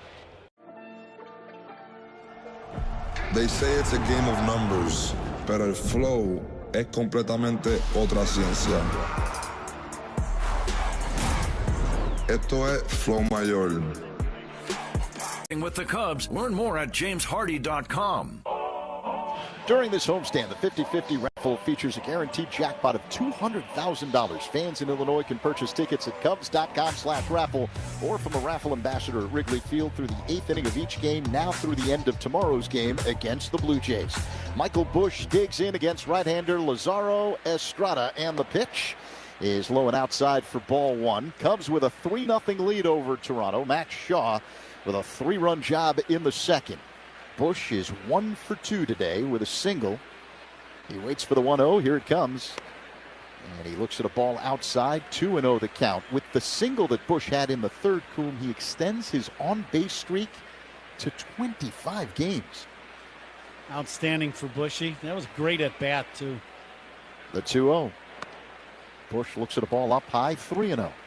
Why was it a great at bat? Well, he didn't chase the 2-2 pitch down and away. The 2-2 pitch was fastball in. The pitch before that was pretty good slider down and away. Didn't chase either one. Busch looks at a strike, a slider, 3-1. Worked the count to 3-2, and then ended up getting the slider that you're looking to hit in the zone, and he hammered it. Then when he got the pitch he wanted, put a good swing on it and hammered it into right center. Busch looks at ball 4, a fastball that missed. So a leadoff walk for Busch and the Cubs here in the bottom half of the 5th inning. With the Cubs up 3-0.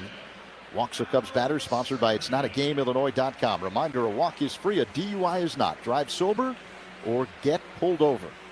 I think sometimes for hitters, and it happens, you do everything you want to in the at-bat as far as not chasing, swinging at pitches you want. Alex Bregman grounds one to Okamoto at third. The second for 1. Schneider to first. In time double play. 5-4-3.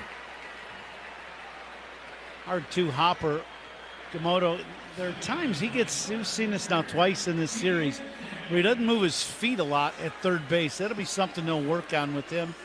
Kind of gets his feet stuck in a spot, and then it makes it tough to make the catch on a ground ball. But he corralled that one, I guess you might say, and started the double play.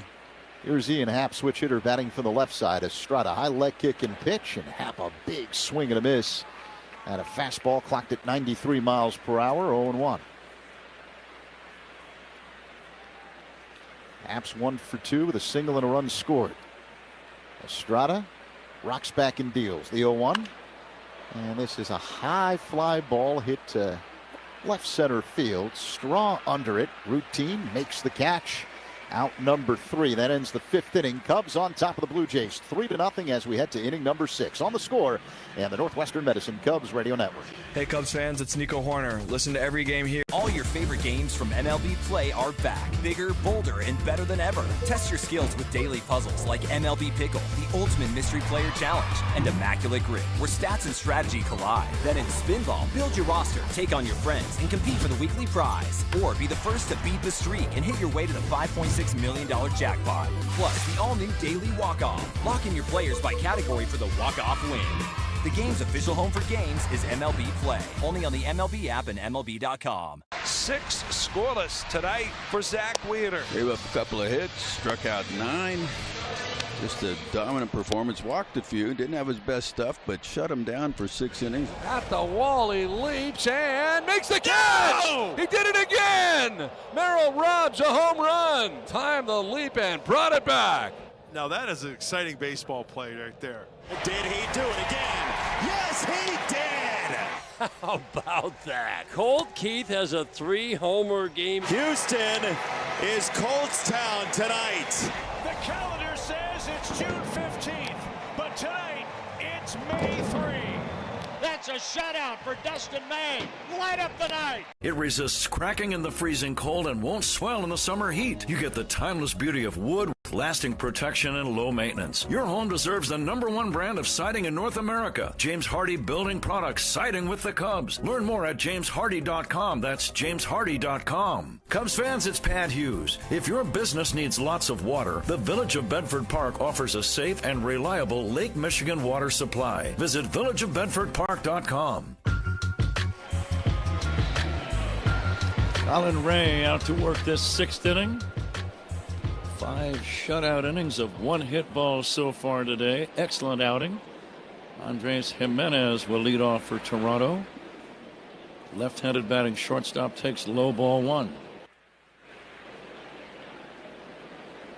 Ray has been very economical with his pitches. 70 is his pitch count right now. Bouncing ball to first, fair past a diving Bush. Base hit down the line, and Jimenez will hold with a single. Good play by Shaw to get over and play the ball quickly off the right field wall area. Yeah, really can't do it much better than that. This ball stays just inside the bag and kind of caroms off the side wall, but it was going to go down to the corner. Matty gets this ball and wheels immediately and fires the second and keeps Jimenez at first.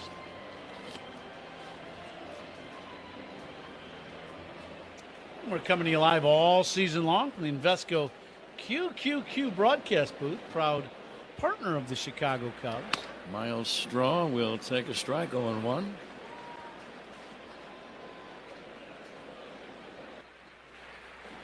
Second hit in the game for Toronto.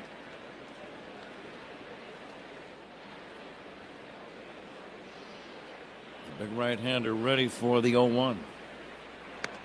Fastball in there for a call, strike 2. Well, that's exactly what the Cubs needed from Colin Ray, is a really good outing, and they've got one. He's only given up 2 hits and no runs here, and he's in the 6th inning.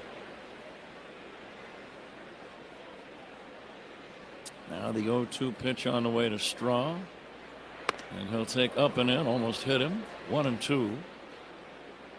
Cubs got all of their runs on one swing by Matt Shaw in the 2nd inning. A 3-run homer to left. It followed singles by Bregman and Happ. And Colin Ray has taken care of the other part of the equation. Here's a pitch. Check swing. Did he go? No swing. Very, very close. I thought the right arm of Alfonso Marquez started to come up first, and then both arms went up. It was close, but I think he made the right call. I don't think he went. Short lead by Jimenez at first. The 2-2 to Straw. And that's going to be low. 3-2. You don't want to walk anybody in this spot, so he should get something to hit. Yep, that pitch could have been called strike 3. It was right in the middle of the plate, but right at the bottom of the zone. George Springer, dangerous leadoff man on deck. Here's a smash up the middle, base hit to center. Stopping at second is Jimenez. And the Jays now making a little noise. Trailing by 3, but the dangerous Springer coming up. And he represents the top of the order. Springer is second on the all-time list for leadoff home runs to begin a big league ball game. I think most baseball fans know that Ricky Henderson would be number 1 in that category with 81. Springer not that far behind. He has led off 65 games with home runs. Alfonso Soriano is third on the list with 54, many of those as a Cub. Okay, the pitch to Springer. And he'll drive one in the air right center field. Converging are PCA and Shaw. Pete makes the catch. The throw goes to second. Holding at first is the runner Straw, and Jimenez moves to third, but that's a big first out in the inning. Nice play by Pete going into the gap, throwing this ball to second base is the right play. And now you see if you can get a ground ball double play. We're going to pause 10 seconds right here for station ID. This is The Score and the Northwestern Medicine Cubs Radio Network. Covering the Cubs and all of Chicago's teams, Mully and Haw, mornings 5:30 to 10 on 104.3 The Score, in Odyssey Sports Station, WSCR, WSCR-FM, and HD1 Chicago. Colin Ray is going to leave, and he'll get a nice ovation. The fans now, many of them standing near that third base dugout area. He pitched beautiful ball. It's his game to win if the Cub bullpen can hang on. A two-out base runner and a guy with some speed as George Springer comes up. Springer hits it a long way to left, and it's gone! Career home run number 300 for George Springer. Congratulations, George Springer. What a way to do it. An absolute no-doubter. StatCast says 438 feet. And a big smile on his face as he is circling the bases. It is 6-1.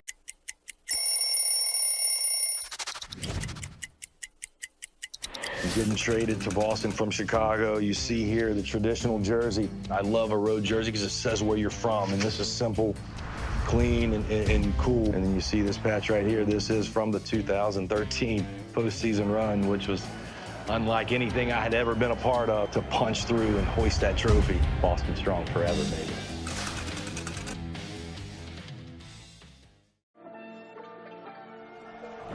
They say it's a game of numbers, pero el flow es completamente otra ciencia.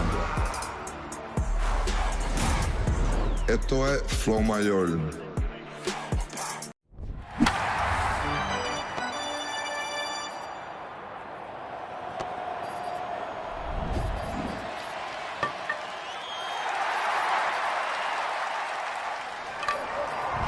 It is time now to take a look at the out-of-town scoreboard, sponsored by Citgo. Club Citgo. Download the Club Citgo app. Save 23 cents per gallon on your first fill-up. Final from Detroit. Tigers beat the White Sox 4-1. Dylan Dingler with 2 hits and 2 RBIs, including a solo home run. Pat? Okay, Zach. Ryan Rollison, the new left-hander. Runners at first and third. The pitch on the way. Bounce back to the mound. Throw to second. There's one. Dansby to first. Double play. A double play. What a play by Ryan Rollison. A hot one-hop smash to his glove hand side. His throw a little bit low, but backhanded skillfully by Dansby Swanson. And then he sidearmed it to first for a double play to end the inning. No runs. They say it's a game of numbers, pero el flow es completamente otra ciencia. Flow mayor is where all those rhythms meet. Porque el flow no es de un solo jugador, es de un corillo entero que prende estadio. De San Diego a Santo Domingo y cada parada en el camino. Cuando estamos activos, la liga sube de nivel. Esto es flow mayor.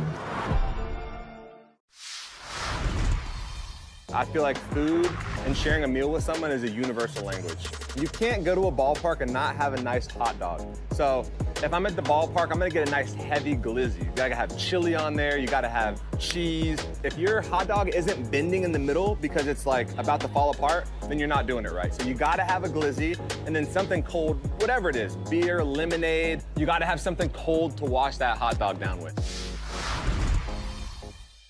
A lot of baseball fans have some familiarity with the T206 American Tobacco card set.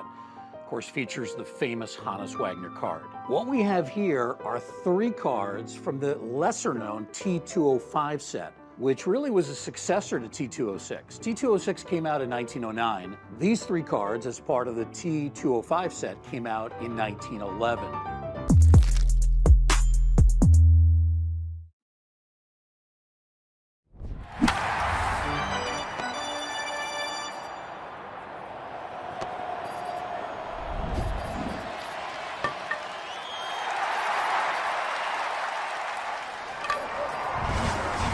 Find your Volvo today. The Summer Safely sales event is on now. Visit volvocars.com/US to save. Matt Shaw has the game's big blow. A 3-run homer in the second inning. Cubs lead 3-0. How about that double play turned in by the Cub defense to end the top of this 6th inning run? Huge play. Rolison caught that ball through, as you said. Heck of a catch and throw by Dansby to continue the double play. Shaw swings and misses from Estrada.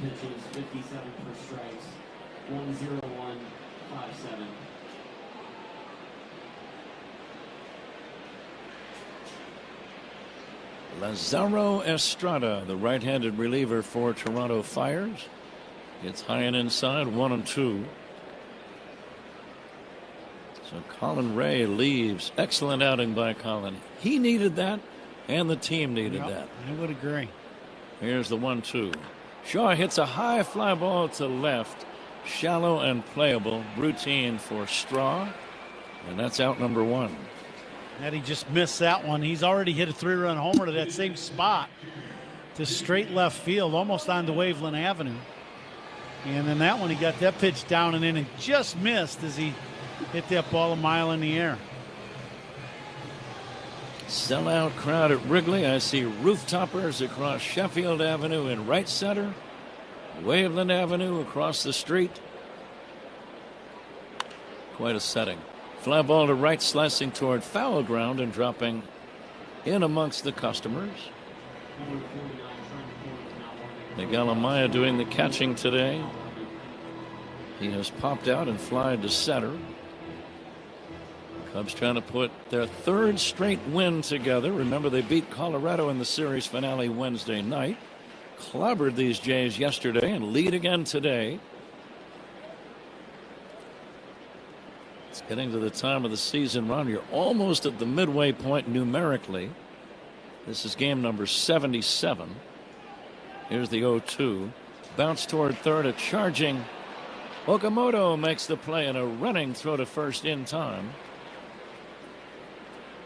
And that's out number 2. Well, let's see what's on tap here in the 6th inning, sponsored by Flight by Yingling, the next generation of light beer. The in-flight was Matty Shaw. He's the only guy that's produced runs for either team with a big 3-run bomb in the second. And that was a no-doubt home run. He hit it almost to the last row of bleachers right before you'd get it out onto Waveland Avenue. Dansby Swanson has doubled and grounded out, 1 for 2. I thought he did a very nice job as the middleman on that 1-6-3 double play to end the top of this 6th inning. That ball could have ended up in center field. Throw a little low and to the outside of the bag. Swanson bangs it foul off to the right out of play. First outs of the inning, sponsored by Xfinity. Reliable Wi-Fi at one price for 5 years. Xfinity, imagine that. Swanson waits for the 1-1. And he takes high and inside. I've been so lucky, Ron, in my long broadcasting career to see some of the greatest shortstops defensively ever. The great Ozzie Smith would be probably right at the top of the list, but Omar Vizquel. Yep. And very few guys are any better than the guy at the plate right now, Dansby Swanson. He is in that. He's in that discussion. Yeah, there's no doubt. I think the appreciation of Dansby and his defensive abilities, you see it every day. If you're around him every day, you realize just how good he is with the glove in his hand.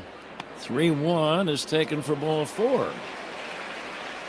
Cubs get a man on with 2 down for Pete Crow Armstrong. Let's see if Pete can get a hold of one right about now. Cubs lead 3-0.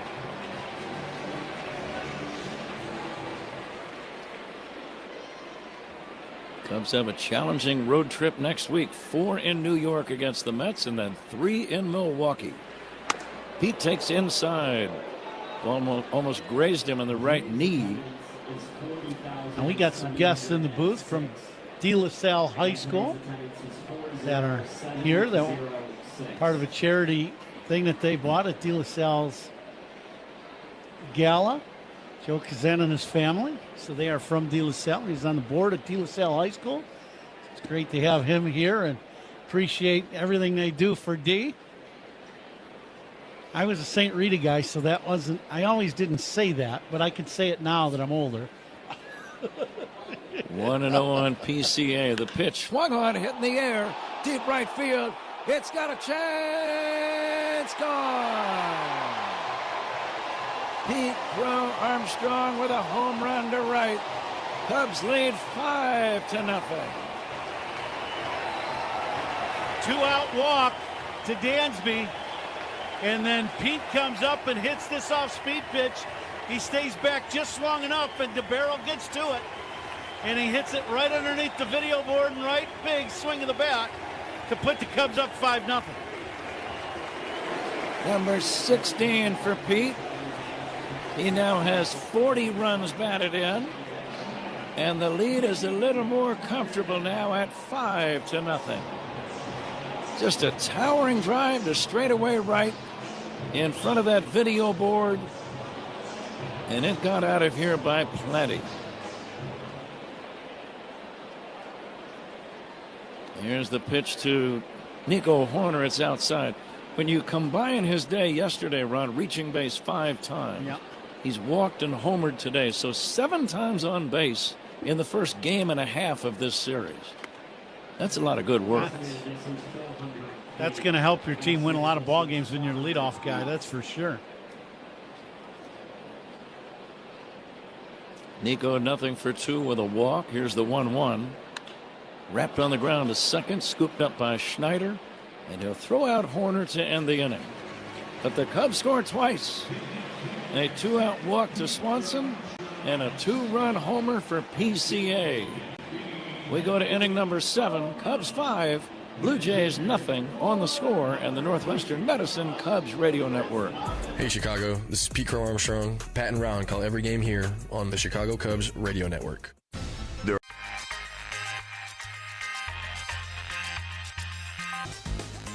To see all this excitement around what I love to do growing up, it's crazy. What's your favorite thing about this whole event so far?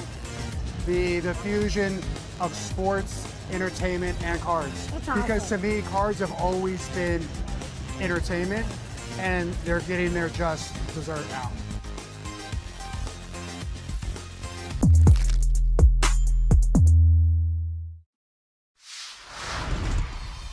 I want to ask you about food. What is something that you have to eat to beat a judge? Oh, Aaron Judge! Send him to Monument Park now! We got some good chefs in New York. They've been cooking up some nice chopped cheeses, and that kind of, it gets you, yeah. I don't know if I should tell the kids that they should be eating chopped cheese before a game. Before the game, probably steak. That's usually what I go to. I like a steak, no vegetables. No vegetables? No vegetables. No, is it straight protein? Yeah.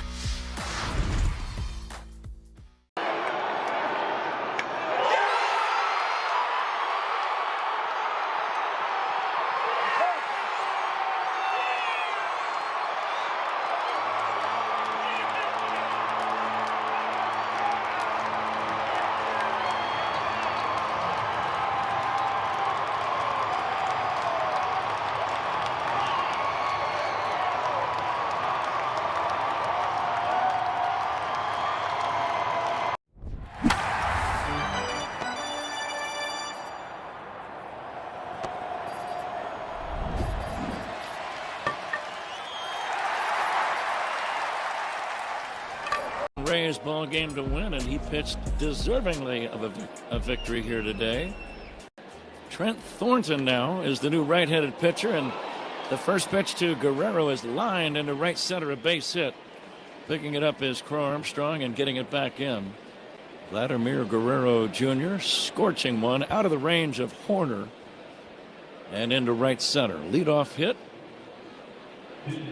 And the batter is Brendan Valenzuela. I saw that swing as I was coming back down to my spot in booth. And boy, if that didn't give you flashbacks of his pops hitting a line drive to right center, I don't know what would.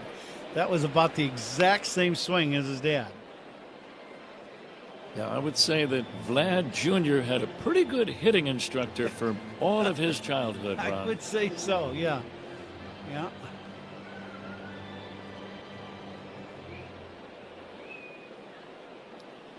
Valenzuela has one of the 4 hits for Toronto. He drives one in the air to deep right. Back toward the wall is Shaw. With room now, makes the catch.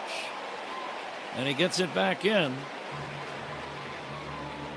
Valenzuela took a nice, easy swing and gave that a ride. I thought it might leave the yard for a second or two. I definitely did. I thought that was a home run. He must have hit that ball off the end of the bat to where it stayed in the ballpark just enough. Because when it came off the bat, I thought that was a 2-run homer. The flag's not really doing much right now, as Okamoto will take inside for ball. Actually, that's in there for a strike. And a time called. I don't know what they're calling. Confusion. Yeah. Malachi Moore is saying the pitch grazed his bat on the check swing. Is that what he's saying? I guess so. I don't know necessarily. Yeah, they're definitely saying that. Now they're going to review this, which really makes sense. But Toronto's challenging the call. I don't necessarily think all Moore did. He heard something and then he started making a call. But I really don't think he was convinced either way of what exactly happened. We're going to get a shot here in the monitor now. That didn't tell us anything. So here comes the pitch into Okamoto. And yeah, it looked like grazed his fingers, Pat. yeah, he's going to be hit by a pitch. Yeah, it grazed his fingers on the bat. Not the knob, but just his fingers enough. That's going to be a hit by pitch. I agree.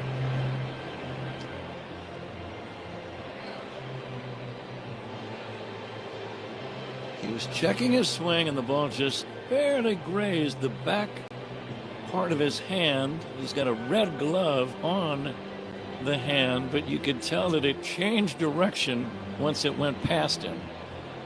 So clearly there was some contact, Ron. I'd be surprised if he's not given his base. Yeah, I would agree. Yeah, he's even got his glove off, standing at home plate looking at his hand. So I think it got his little finger in that ring finger before it went into Amaya's glove.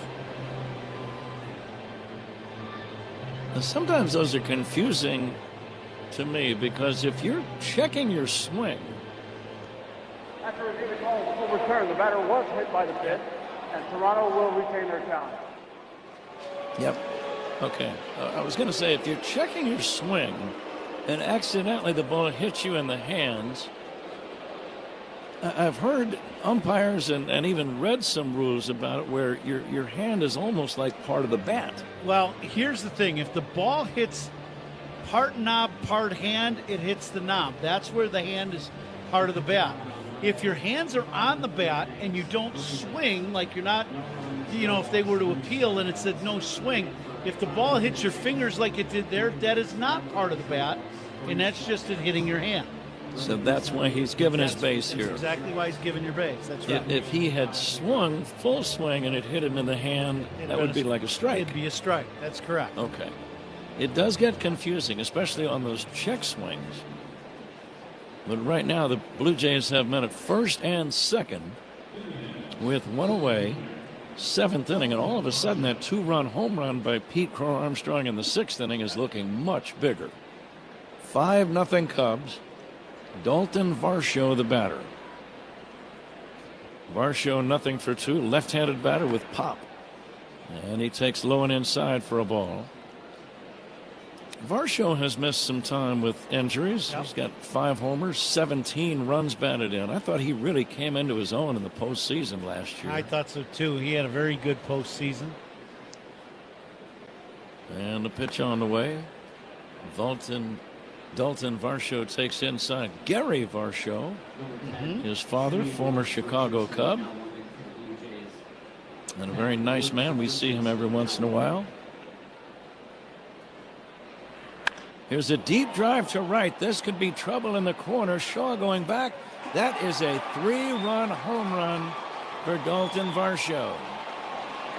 And just like that, the Blue Jays are back in this game. It is now 5-3. A 3-run homer for Varsho. It can change in a hurry. Yeah, this is a fastball, and I'll tell you what, this ball is chest high. This is way up, and he just gets the hands up, gets his hands on top of the ball, and just hammers this ball to straight right. That is some swing. He caught up with a 94-mile-an-hour head, chest high fastball. So this game far from over. We're only in the 7th inning. And the Cub lead has shrunk. It's 5-3. The 0-1 to Schneider is outside. First out in the inning, sponsored by Xfinity. Reliable Wi-Fi at one price for 5 years. Xfinity, imagine that.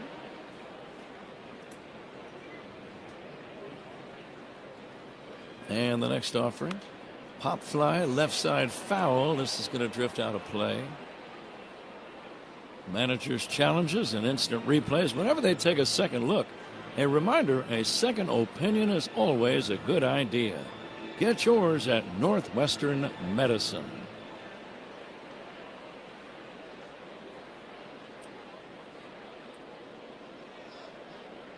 One away in the inning. Cubs lead is now 5-3. Breaking ball just missed outside, 2-2. Coming to you live all season long from the Invesco QQQ broadcast booth, proud partner of the Chicago Cubs. Trent Thornton fires. This ball is bounced foul at the plate. Caleb Thielbar, the veteran left-hander, throwing in the Cub bullpen. I'm not sure quite where that ball hit Schneider, but he is not feeling very good right now, that's for sure. Jeff Hoffman is throwing in the Toronto bullpen. Meanwhile, Schneider in a lot of pain at the plate area after fouling that pitch right down off of his foot. And he didn't get up right away, and he's still kind of on one knee. Yeah.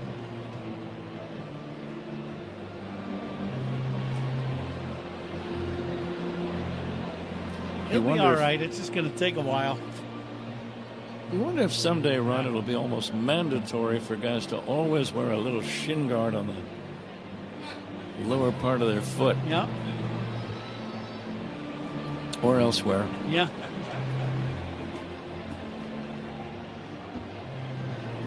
Two balls and two strikes on Schneider.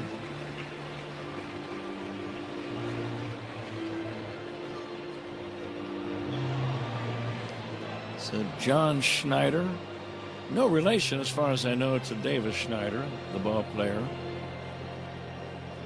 You would probably get a lot of playing time if your dad was the big league manager, wouldn't you? I would think so, yeah.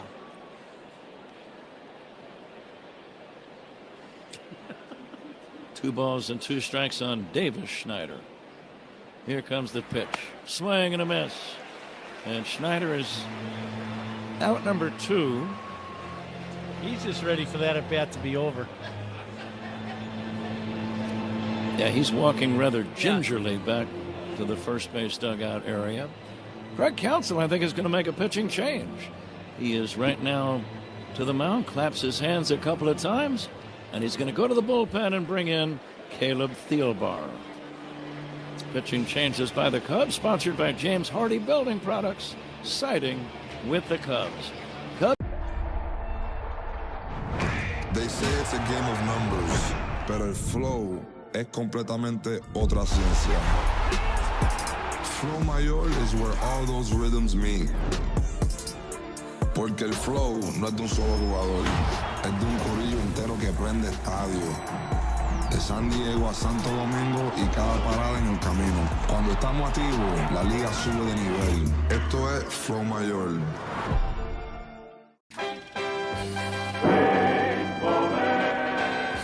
Batting third, number 5, George Brett. Never seen this before. Look at this. Not just the Royals with the respect, but the Rangers as well. Ground ball up the middle. Base hit. George Brett singles in his last at-bat. Wow. Way to go, George. Well, we certainly served it up over the plate. This is a burger fit for a home run king, the 99 burger in honor of Aaron Judge. They sell a bazillion of these at Yankee Stadium. It looks pretty good. I feel like we passed the test. What about you? I think so.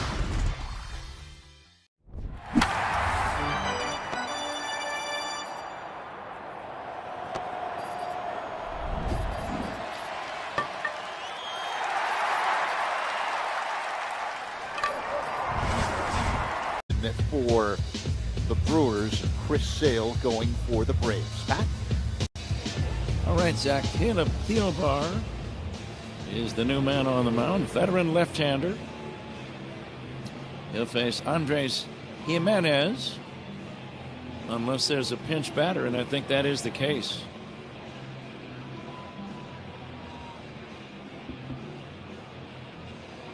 Ernie Clement is going to bat as a pinch hitter. Clement will face Caleb Thielbar. Bases empty, 2 down. We're in the top of inning number 7.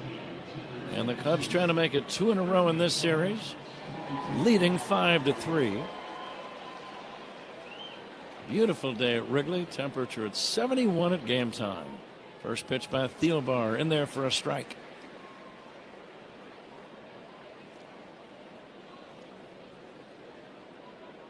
Clement, right-handed batter. He's got a little pop. 7 home runs. He hits a little looper, shallow left center. Going out is Swanson making the catch. And that ends the inning. 3 runs on the home run by Dalton Varsho. We go to the bottom of the 7th. Time for the stretch.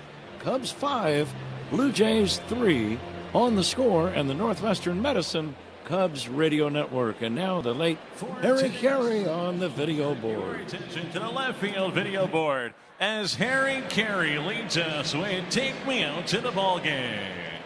Hey, let me hear you. Good and loud. On 1, on 2, on 3. Take me out to the ball game. Take me out to the crowd. Buy me some peanuts and Cracker Jack. I don't care if I ever get back. Oh, it's root for the Cubbies. If they don't win, it's a shame. For it's 1, 2, 3 strikes, you're out at the old ball game. Hey! Live in the Chicagoland area?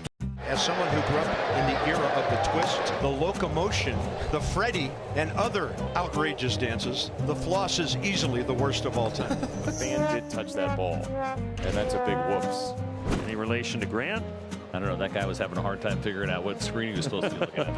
What a play! Alan Rodin. And hopefully he is all right. Look at it's his eye black. That's his eye black. It has been transferred from face to wall.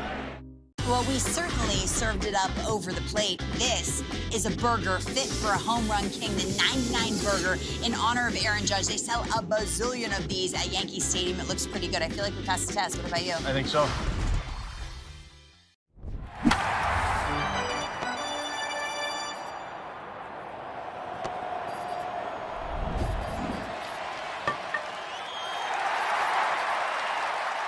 After pinch hitting for Jimenez. Cubs would do themselves a favor by building that lead back up with a run or 2 or 6. 7th inning stretch, sponsored by Volvo XC90. Room for everyone, ready wherever the road takes you. Seiya 1 for 2 with a walk. Suzuki will swing and foul it back. And now some bright sunshine has appeared. Beautiful day. Opponent's pitching changes sponsored by Sloan, official water efficiency partner of the Chicago Cubs and leader in smart water and commercial restroom solutions. Learn more at sloan.com. We should be getting the attendance figure here soon. The 0-2 to Seiya. Check swing. Did he go? No swing. They said it was right around 40,300. Somewhere right in there. What was your guess today, Ron? Funny you should ask. Let me guess. You guessed 40,300? See, that's why you're a Hall of Famer. I'm in shock. Bounce toward the middle, and Clement bobbles the ball. Clement just got into the game. Isn't that the way baseball always is? You've been minding your own business, sitting on the bench for 2 hours. Yeah. You get to pinch hit, immediately you're thrown into the action, and the very first ball is hit to you, and it's boot city. Yeah, and you don't get a like a nice one hopper to you to get you involved in the game. No. You get a tough play to your left. Good luck. That's our game. Zach Zaidman very quick to point out. As Michael Busch hits a bouncing ball to first, fair. Step on the bag for one, and out at second is going to be Suzuki. So it's a 3-6 double play. Guerrero grabbed the ball right near the bag. The ball just fair. Alfonso Marquez, the umpire, calling it a fair ball. Guerrero stepped on the bag, necessitating the shortstop Clement to tag the runner, Suzuki, and he did. A quick developing 3-6 double play, 2 down, nobody on, and the batter is Alex Bregman. But that's just the way it is in baseball. It's like the ball has radar. It knows if you just got in the game. Yeah, there's no doubt about that. And I'm going to get back to Zach and what he handed me. After the error by the opponent, Zach immediately sprung into action and handed me this commercial, and now I see why. Yeah. Sponsored by Errors by the Opponent, sponsored by North Shore, the MVP of adult diapers for even, and there's a satisfied customer in the background, for even the heaviest control problems. Visit northshore.com. Yahoo! So no wonder Zach had great energy to hand that commercial to me, and thank you, Zach. Yeah. Happy to help. You move quicker on that spot than any others. I'm not sure if there's any correlation. Here's a swing and a foul back. I do think since you are gone, I think he's very happy to push that one along. To yours truly. On the contrary, I think he enjoyed reading the spot that I just read. I think if you think that as the Hall of Famer, I think you should just. Ooh, look out. The pitch up and in. And it hit Bregman and then grazed and hit the catcher Valenzuela. Bregman's okay, just a grazing blow near his left shoulder, I believe. But the catcher, Valenzuela, took a jolt. Well, it hit them both in the helmet. Oh, my This is goodness. a slider in the helmet and kind of glanced off Bregman's helmet as he ducked to try to get out of the way. This ball hits his helmet, then hits the catcher right in the helmet. I have never seen that before in my life. Have you? No, not at all. This pitch was a slider. Yeah, and it got both guys right in the helmet. So Bregman is okay at first. Valenzuela, the catcher, says, I'm okay. And we're ready for the resumption of play. Ian Happ to bat left-handed for the first time today. Ian 1 for 3. He was along for the ride on Shaw's home run. That was back in the second inning, and it remains the biggest blow of the game. 5-3 Cubs, 7th inning, 2 down.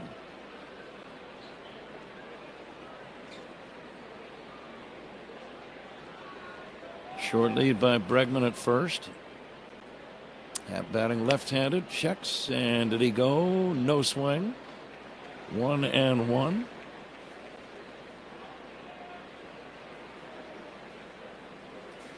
Again, Hoffman has had his issues this year.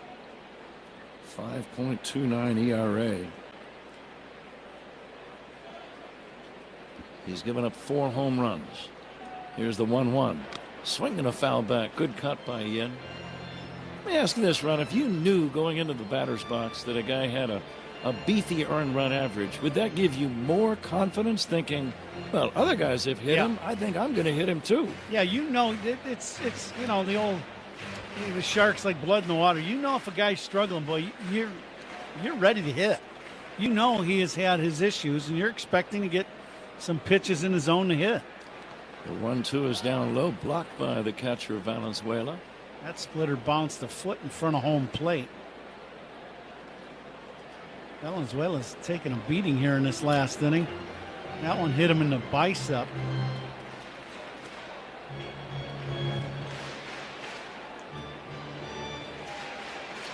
Catching, if you are an everyday catcher in the big leagues, you're going to have a lot of bumps and bruises, guaranteed, by this time of the year. And that only increases to the finish line. Here's the 2-2. And Happ will hit a ground ball foul past first. I like the t-shirt that Carson Kelly wears around the clubhouse area. Just very simply, everything hurts. Everything hurts. Awesome. Didn't REM do a song? Everybody hurts. Yeah, something like that. It might be it. Here's the 2-2 pitch. Wild pitch. And down to second goes Alex Bregman on the wild pitch. The catcher is still chasing the ball. The catcher, Valenzuela, he ran a 60-yard sprint. Yeah, I've hit doubles that didn't go that far. He ran back to the backstop. It hit the curvature of the bricks and carried him crazily up the third baseline, and he just kept running. Yeah. He's going to need some water and maybe some oxygen. This ball was at the back end of the Cubs dugout, past Quentin Berry, the third base coach. That's as far as you'll ever see a catcher run when he's on defense. Yeah, that qualifies the wild pitch. The lead at second by Bregman. And the 3-2 pitch now to Ian Happ. And Ian takes outside on the corner. Ian thought it was outside. He wants to challenge that call. Ball strike challenge sponsored by Northwestern Medicine. It is outside. So Happ will get the base. And it will bring up Matt Shaw. Shaw already with 1 3-run homer today. Well, you talk about things that would never go out of style, hitting a pair of 3-run homers in one game. Yeah, that works. There's no doubt about that. 2 outs, 2 on. And here is Matt Shaw, the pitching coach, out to see about the man on the mound, Hoffman. And that was Pete Walker. Pete Walker, the pitching coach, heads back to the dugout. Get the feeling the Cubs need one more key hit in this game. They lead 5-3. We're in the 7th inning. 2 outs, 2 on. And here is Matt Shaw. Boy, Varsho not very deep in center at all. The pitch by Hoffman. Check swing. It's outside, ball 1.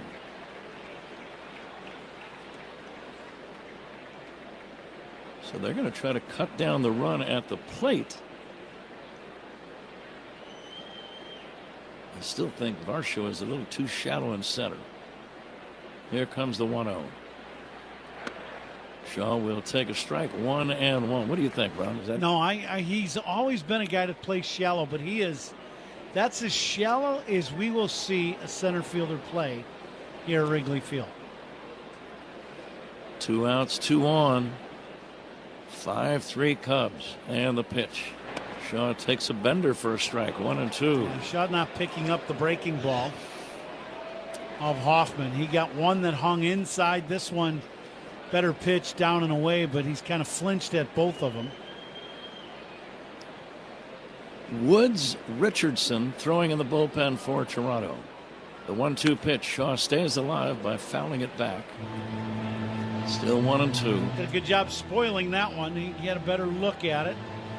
Pitch might not have been a strike, but he's covering the outside corner. Bregman away from second, Happ away from first. Cubs lead by 2. Trying to increase the lead right now. And the pitch. Fastball, strike 3 call. Shaw caught looking. Cubs don't score. We go to the 8th inning. Cubs 5, Toronto 3 on the score, and the Northwestern Medicine Cubs radio network.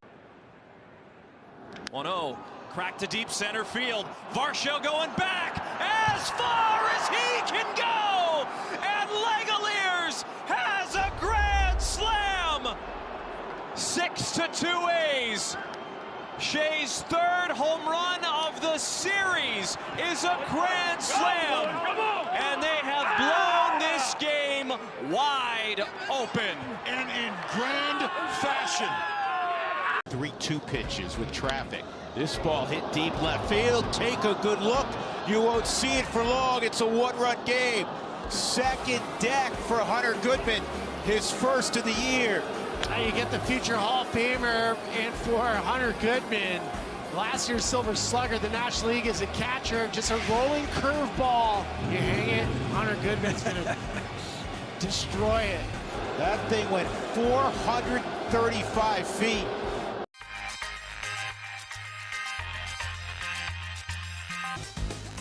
To see all this excitement around what I love to do growing up, it's crazy. What's your favorite thing about this whole event so far?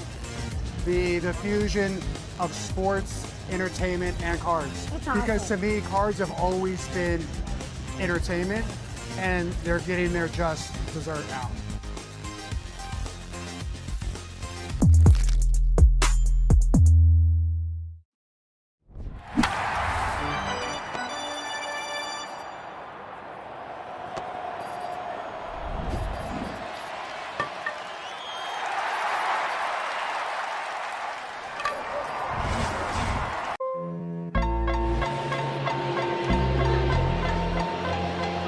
Eighth inning.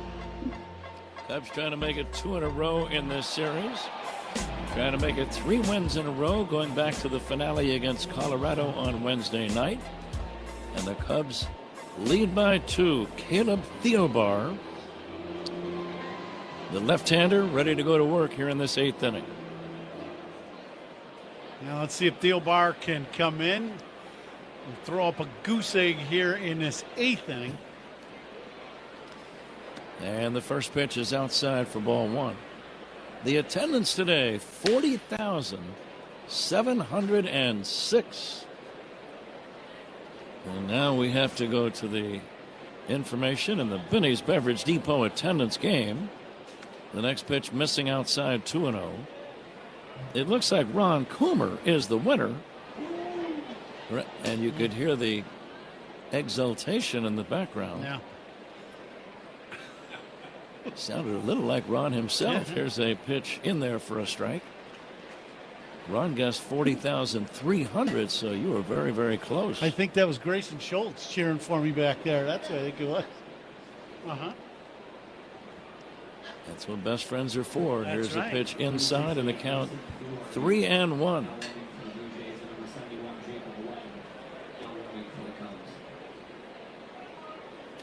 You don't want to walk the leadoff man when you lead by 2 in the 8th inning. And there is a strike on a curveball, 3-2. Yeah, good little backdoor hook by Thielbar on 3-1. You know, you got to be precise with that breaking pitch there. You know, you don't want it to come back over the middle of the plate, but he caught the outer third. Perfect pitch.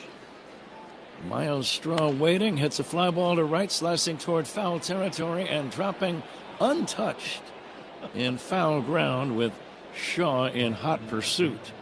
Did you see the ball way down the line? I did. It was like the ball had radar on him. It was following him. He was running, trying to get away from it. If he'd have just stayed right where he was, he'd have been in good shape. He has a little portable chair, and he carried the chair with him. Yeah. He was working hard, but that ball had radar on him. Now the 3-2 pitch on the way to Miles Straw. Here it is. Fouled away again. Well, the ball boys do a good job here at Wrigley. Absolutely. Every once in a while, not here, but I've seen in other parks, they have people stationed down the lines for security and for foul ball protection. And every once in a while, they'll grab a ball that's in play. Yeah, oh yeah. Yep. Oops. Yep. There's a pitch outside for ball 4.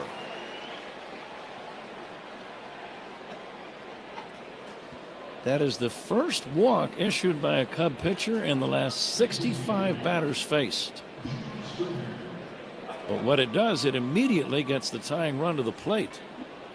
And it's the dangerous George Springer. So Thielbar really needs to bear down now. You know Springer is thinking long ball. And why wouldn't he? Yep, Here's a pitch inside on the corner for a strike.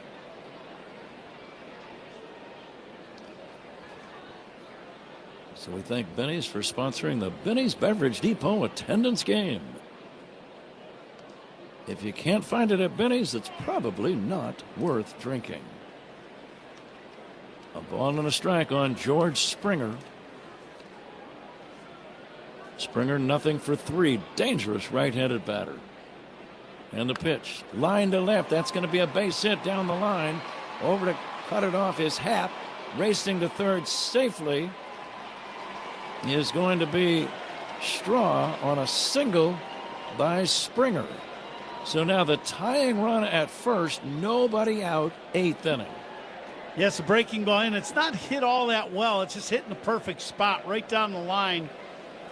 Ian does a good job of going down there and getting this ball and then firing to second base to keep Springer, who is the tying run at first, which is important. And looks like that's going to bring out Craig Counsell.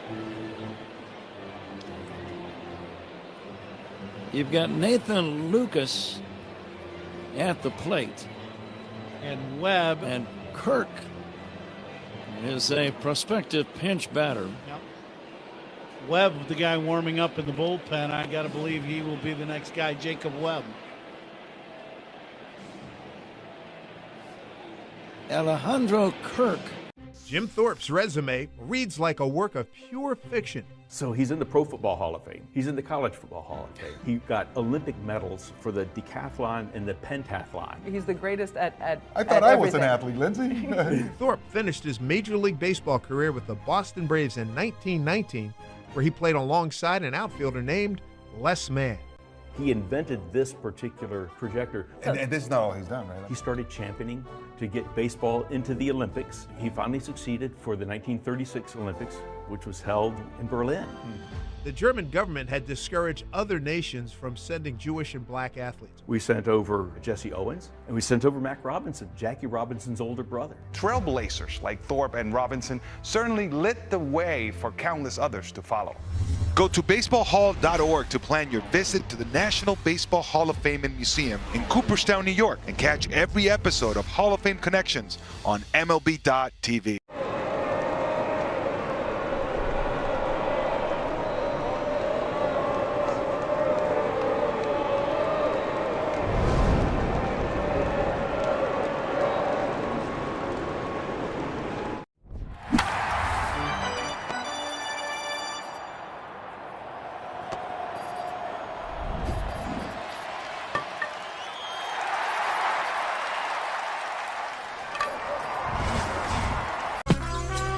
Cubs up by 2 here in the 8th, 5-3. Jacob Webb entering the game with 2 men on and nobody out here in the 8th. And this 8th inning is sponsored by Cars for Kids, 877, Cars for Kids. That's Cars with a K to donate your car today, Patrick, and it looks like Toronto is going to have a pinch hitter. Alejandro Kirk. He is built like a nose tackle. Not real tall, but very strong, and you can tell he's got power. 2 men on. Nobody out. 8th inning. Cubs lead 5-3. First pitch to Kirk is in there for a strike. From the right-hander, Jacob Webb.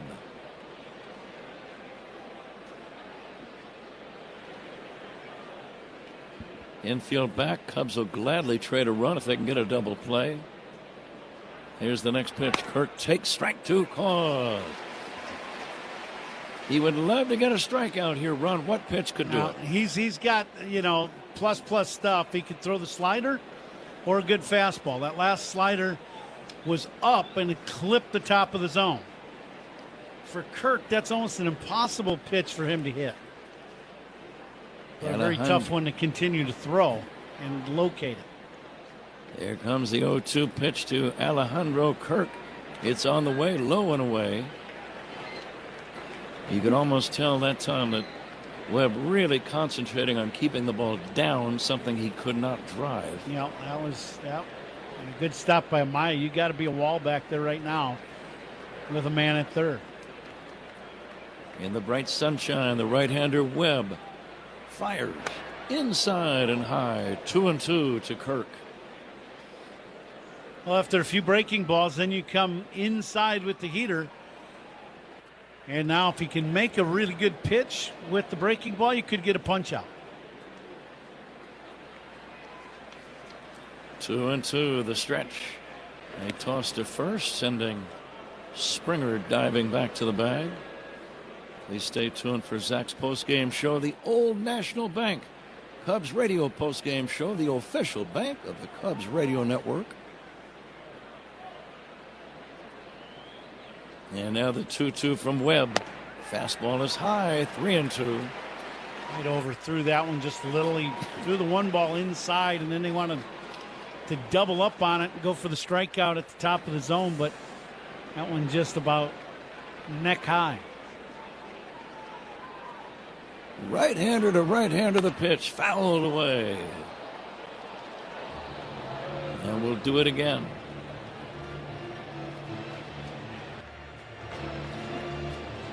A 2-run homer by Pete Crow Armstrong in the 6th inning right now is the difference in the game.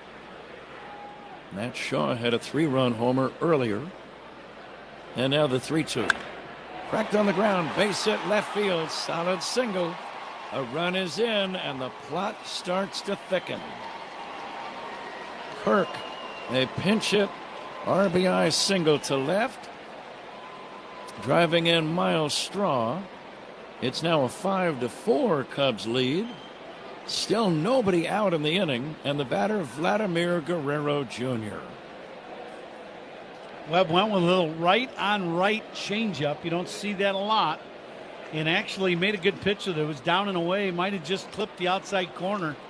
And Kirk just went out and stayed through the ball with the swing, stayed on it, and hooked it in the left field for a base hit.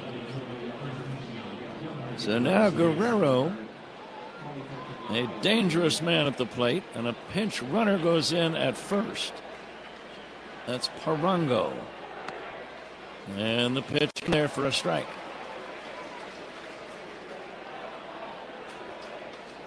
Now, one thing about Guerrero, he's a big-time bat, but he's also a double play candidate if you can get him to hook a ground ball to short or third. Now the 0-1 from Webb. And the pitch inside, and the count 1-1. Boy, that last breaking ball didn't miss by much inside.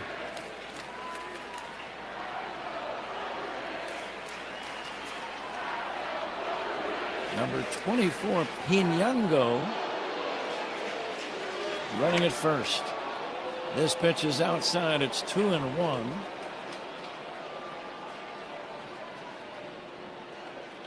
The fans kind of booing a little bit. There's a lot of Blue Jay fans here in Chicago, and they started their chant, "Let's go Blue Jays," and the Cub fans didn't like it. Nobody out, men at first and second. The pitch just outside, 3-1. Very patient at bat for Vladimir Guerrero. He's been in this spot many times, Ron. He knows that they don't want to walk him, but they certainly don't want him to go deep. And now the 3-1. Swing and a foul back, and that was a dangerous looking cut. Yep. That was a fastball up and out over the plate in the zone. Might have been just out or third. And Guerrero was looking to hit that one to Wisconsin. Full count. Cubs lead 5-4. Nobody out. Runners at first and second for Toronto, 8th inning. Ball game on the line right now. The 3-2. Line drive, base hit to center. This might tie the game. The throw by Pete Armstrong is not in time. The tying run scores, and runners hold at first and second. Vladimir Guerrero Jr. ties the game with a sharp single into center field. You know, he had a good at bat. He just kept waiting out pitches, and then he got a couple fastballs away. He put two big swings on him. One fouled it back, the other one a bullet back through the middle.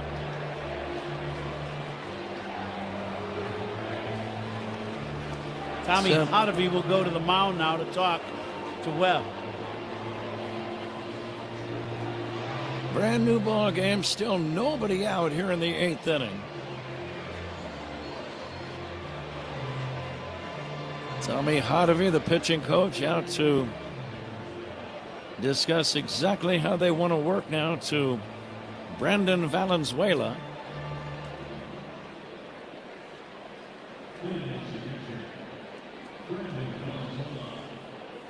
Springer scoring the tying run a minute ago. Pinango at second and Guerrero Jr. at first. Still nobody out. Valenzuela the batter. 5-5 game, 8th inning. And the pitch. Swing and a foul back. So Colin Ray will have a no decision today. Despite the Cubs leading 5-0 as late as the top of the 7th inning, this ball game is now tied. Top of the 8th. Bregman in shallow at third. The 0-1 just outside, and the count 1-1. Valenzuela having a good year. Cubs at the beginning were wondering at this at bat if he'd bunt, but Valenzuela hitting .263, but 7 bombs. 19 driven in as the backup catcher. And the 1-1 from Jacob Webb. It's down low, and it's 2-1. I was a little surprised because Valenzuela is a cleanup hitter. Yeah.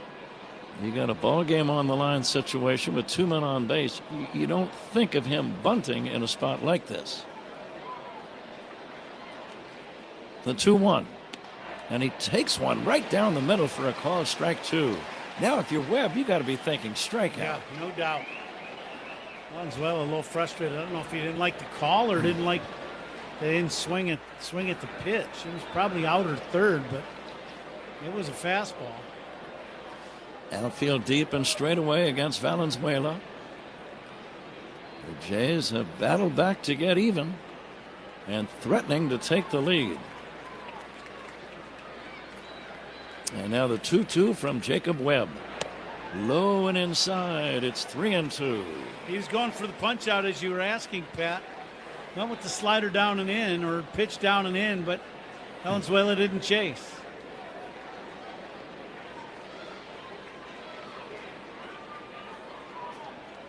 Pinango away from second. Guerrero at first. The pitch swung on and missed. Strike 3. Came back with another off-speed pitch. 1 down. Little changeup from Webb. Excellent pitch. Starts out at the knees, ends up at the shoe tops. And Valenzuela could not hold back, and it ends up being strike 3. That is a big first down in the inning. And here is Okamoto. 0 for 2. Right-handed batter. The pitch by Webb. It's outside, ball 1. Strikeouts by Cubs pitchers brought to you by your Chicago and Northwest Indiana Hyundai dealer. Big strikeout. Kazuma Okamoto. With runners at first and second, tie game. Fastball just outside, 2-0.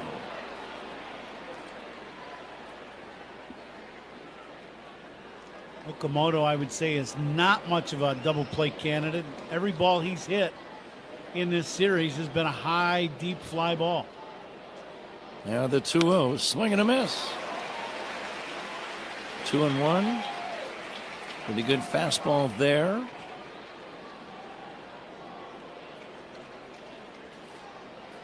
Power against power, right-hander against right-hander, tie game, 8th inning, the pitch. Swinging a high fly ball, deep left field. Back is Happ at the wall. It is a 3-run home run.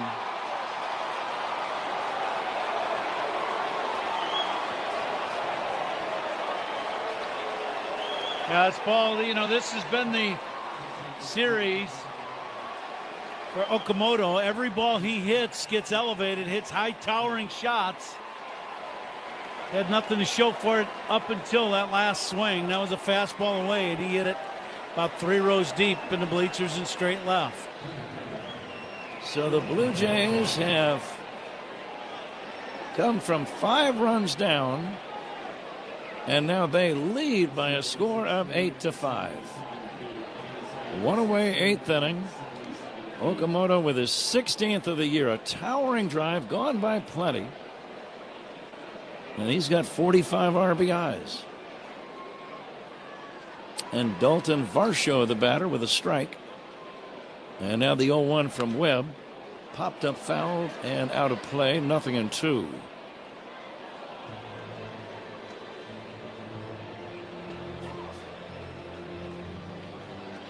Games can turn around in stunning fashion.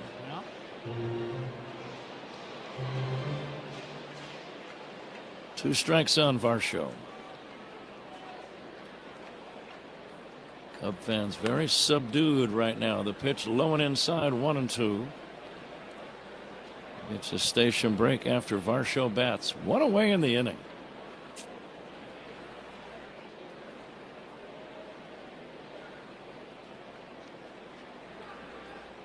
And the pitch, swing and a miss, strike 3.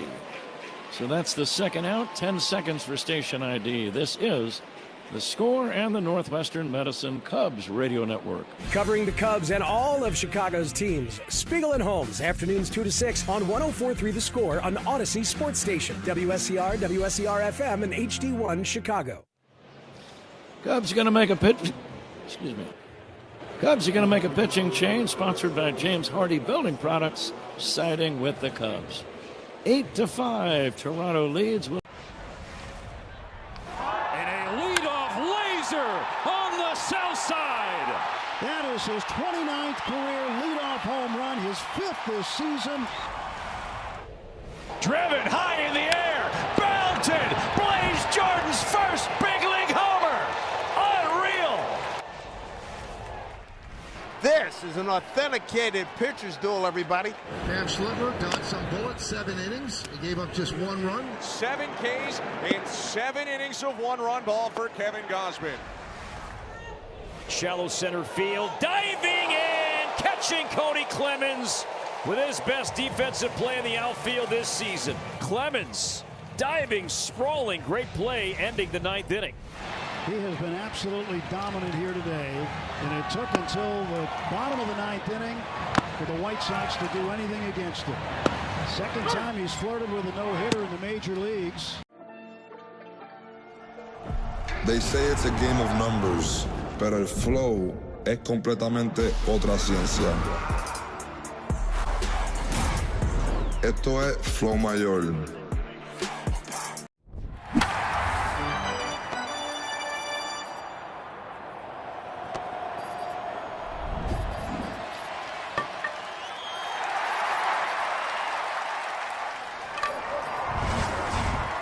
Shot for Washington.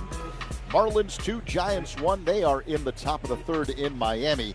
Brewers and Braves scoreless, middle 4 in Atlanta.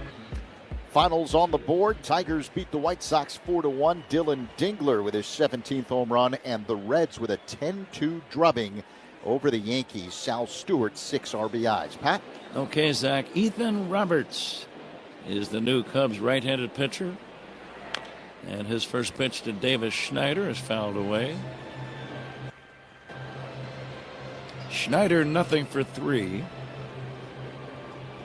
Toronto with back-to-back big innings. They got 3 in the 7th on the 3-run home run by Dalton Varsho, and they've scored 5 here in the 8th and have turned one around and lead 8-5 over the Cubs. Big blow, a 3-run home run by Kazuma Okamoto. Run scoring singles by Lucas and Guerrero. There's the 1-1. It's outside, 2-1. Yeah, 3-run homers, they get you back in the game in a hurry. And Toronto's hit 2 in 2 innings. Varsho and Okamoto. And now the 2-1 on the way to Schneider. And that's going to be in there for a strike. Well, it's a good day to hit run. That's pretty obvious. And the Cubs will have 2 more cracks at it in the bottom of this 8th and then the 9th. Yeah, that's one thing about, these games there as we get into June, July, and August. You get 6 outs left. There's a lot of baseball still to be played. Toronto has proven that in this 1 inning. They've scored 5. They swing a fly ball to center, shallow and playable for PCA, and he's going to make the catch. But the Blue Jays, with a stunning 5-run rally, have taken an 8-5 lead over the Cubs. We go to the bottom of the 8th inning on the Score and the Northwestern Medicine Cubs Radio Network. Talking, and there's the Miz, Vinny. The numbers speak for themselves. And a foul tip held on to by Contreras. Strike 3 at 105. 1-2 on Trey Turner. Got him. High heater at 104. 2 away. This is what you call getting your doors blown off right here. Has absolutely no shot on this exploding fastball at the top of the zone. You see how it just takes off. Got him! 104 again, and Miz strikes out the side in the first. Go back and watch that inning over and over again. You won't see a starting pitcher ever look more dominant than Jacob Mizorowski just did in a 1-2-3 first. He's done it! A complete game shutout for Jacob Mizorowski, and he strikes out 15. Puedes ser el dueño de grandes momentos del béisbol. MLB Auction te permite participar en la subasta de bates, bolas y jerseys autografiados, con artículos de tus equipos de grandes ligas favoritos, leyendas y jugadores. Visita auctions.mlb.com. Bonds going after it, and a fan came lurching out of the stands. Bonds shakes his hand and now goes back to his position. Nixon heading over towards the corner, and the pole of a play. And so fired up, he's going to take care of that guy's bevy. I'm going to guess that we'll see that play again and again and again. Line shot that is caught by Jose Nieves. It hit his glove, it hit his head, and the ball bounced back in his glove. Here's All-Stars. Cast your 2026 Konami eBaseball MLB All-Star ballot daily. Visit MLB.com/vote. Pat? All right, Zach, the new right fielder, Yohendrick Pinango, and the new left-hander on the mound is Flew Hardy. Miguel Amaya batting. He'll try to start a Cubs rally as they now trail for the first time in the game. Cubs had led ever since the 2nd inning 3-run home run by Matt Shaw. But now it's 8-5 Toronto. Cubs need base runners. But again, the ball jumping and carrying quite well. So a lot of baseball left. Cubs are hoping quite a bit of baseball left. Here's the 2-0.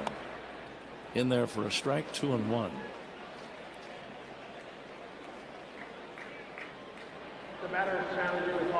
And a challenge this, and ball strike challenge is sponsored by Northwestern Medicine. And Amaya is correct. The pitch is up and in for a ball. So that pitch was a ball, overturned. 3-0 on Miguel Amaya. And let's see if he can get on base. He takes a strike. Many times a walk is as good as a hit. It would be in this spot. And now the 3-1. And Amaya takes way outside. There's a gift. That is a real gift right after his team has rallied to take a lead in the 8th inning. A leadoff walk to help the Cubs try to get back in the game. Yep. Now Dansby, let's see if Dansby can do a little something here. He's going to have a big hole on the right side of the diamond. So will they fade pitches away from him? If they do, you could roll one through the right side. Swanson drives one to center field. There's a base hit. Cubs at first and second. And nobody out. Dansby Swanson, 2 hits today. That's a good sign. And more importantly, Ron, it allows the tying run to be at the plate, and it's Pete Crow Armstrong. Sometimes these ball games here at the friendly confines, the last team hitting wins, and that's always the Cubs. This might be one of those days where the last team hitting might win, but the Cubs got a chance to get right back in this game very quickly here in the bottom of the 8th. Tying run at the plate. Mason Fluharty, the left-hander, working on PCA. And the first pitch is a strike. The ball dropped by the catcher, Valenzuela. The pitch was a called strike, and now Valenzuela acted like he wanted to challenge the call, but they already called it a strike. Yeah, he didn't think they called it a strike. They should have forced him to challenge it. And now the pitch to PCA, swinging a foul back. 0-2. That was the pitch. He got a hanging breaking ball up and out over the plate, probably middle of the plate, belt high. He took a big rip and just fouled it straight back. Okamoto was shallow at third. Now he backs up and plays much deeper. Lefty to lefty. Here comes the 0-2 pitch to Pete Crow Armstrong. And it's taken for a ball. That pitch not close. It bounced 2 feet in front of the plate up against the chest protector of Valenzuela. Well, you talk about making sure you didn't throw another hanging breaking ball. He bounced that one way in front of home plate. You said that. Just another ice bag for Valenzuela tonight in the training room. Pete already with a home run today. Here's the pitch down low. And now it's 2-2. Pete, as he matures, Ron, seems like he's laying off more and more pitches that are out of the zone. That's a great sign. Yep, it really is, yep. Fluharty after the hanger, he's thrown 2 balls in the dirt. And the 2-2. Swinging a looper into left field, a base hit. Bases are going to be loaded. Nobody out. Pretty good at bat for Pete Crow Armstrong. Didn't try to kill it. Put it in play. Got the job done. Well, he took his big rip at the hanging breaking ball, fouled it back. Now he gets this pitch, still cutter inside, just inside outs this ball and just dumps it into left field. And the Cub fans want a big rally here in the 8th. John Schneider, the manager, is going to make a pitching change. He wants to bring in Varland, Lewis Varland, a right-hander coming in. Pitching changes by the opposition. Those are sponsored by Sloan. It's the great mascot race. Here's the pitch. And they're off. Look at them go. It's a close race. Listen to that crowd. They're heading for home. Here they come. It's the play at the plate. It's the Philly Fanatic. Congratulations on winning the great mascot race.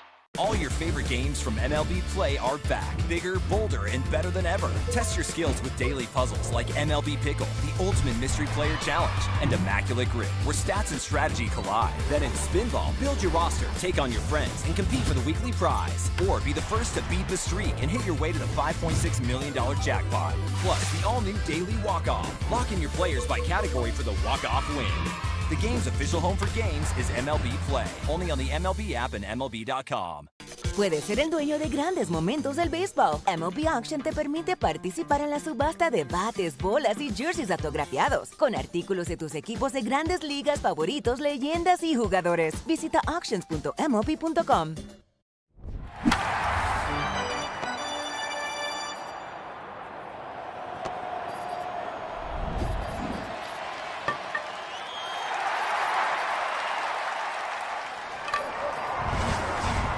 Before investing. Invesco is not affiliated with the Chicago Cubs. Invesco Distributors, Inc.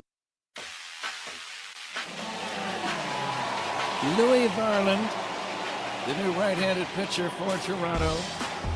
Nico Hoerner at the plate. It's getting very loud at Wrigley. Bases loaded, nobody out. The pitch to Nico. Swinging a ground ball to short. The throw goes to second. They get one, and that's all as a run scores. So Nico hits into a fielder's choice. It's now an 8-6 Toronto lead. Hoerner becomes the tying run at first base. Scoring on the play, Amaya. Swanson ends up at third. Pete Armstrong out 6-4 on the fielder's choice at second base. Pretty close play at second as Pete goes in hard into second base and just comes up short. Out by half a step. Many in the audience are standing. And here is Seiya Suzuki.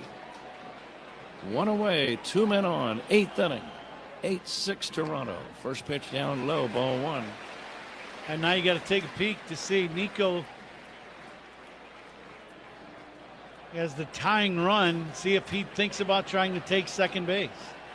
Well, what a big gap in left center there is for Seiya. The pitch by Varland. Fastball strike, 1-1. Well, Varland on a mound. Nico could take second base and actually easily. Varland very slow to the plate. Let's keep an eye on him. He's got a good lead, Nico does, at first.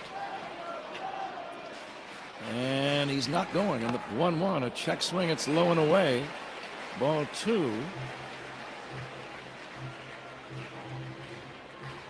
Tying run at first, one away, bottom of the 8th inning. 8-6 Toronto. And the 2-1. Taken down low, ball three. Listen to this crowd.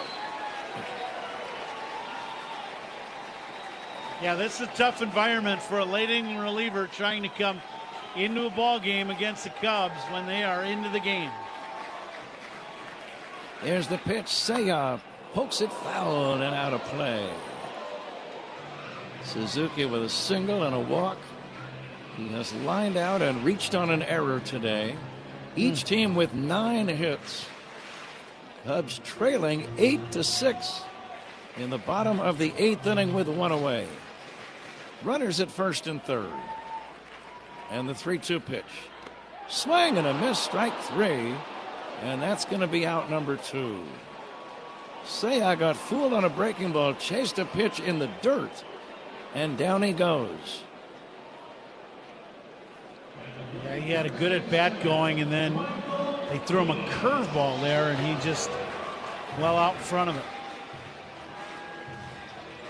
Now with 2 outs, let's keep an eye on Nico and see if he tries to steal second base with Bush at the plate. What do you think? I would say it would have made more sense to send him with Suzuki, because the issue would be with Bush at the plate. If he goes, do you walk Bush and force Bregman to hit off the right-hander? That would be the question. Bush batting, and he'll take down low for a ball. But I know this, Nico could take second base whenever he wants it. Varland very slow to the plate. 8-6 Toronto. 2 outs. Men at first and third, 8th inning. And the pitch to Bush is low. And you can tell the pitcher, Varland, Ron, conscious of not letting any pitch be above the knees. Yeah, he does not want to give up the big hit to Michael Bush. Flag's just kind of hanging, but the ball has really been carrying well all day. And the pitch to Bush. A swing and a fly ball to left toward the line, slicing over near the stands, and making the catch is Straw, jumping up against the side wall to end the inning. So the Cubs get 1 and 1 only, and they leave 2. We go to the 9th inning. It's Toronto 8 and the Cubs 6 on the Score and the Northwestern Medicine Cubs Radio Network. Oh. This ball's hit deep to left field. Brian Reynolds clears the deck. Wow! Bangs off the facade of the second deck. Anchored down with his first home run. Back-to-back Bucks. 5-0 Pittsburgh. That's what you want to see from Brian Reynolds. Driving the ball, using the middle of the field, and got that pitch out over the middle of the plate. Fans up there don't usually get home run balls. They almost got one there. And hey, let's do it.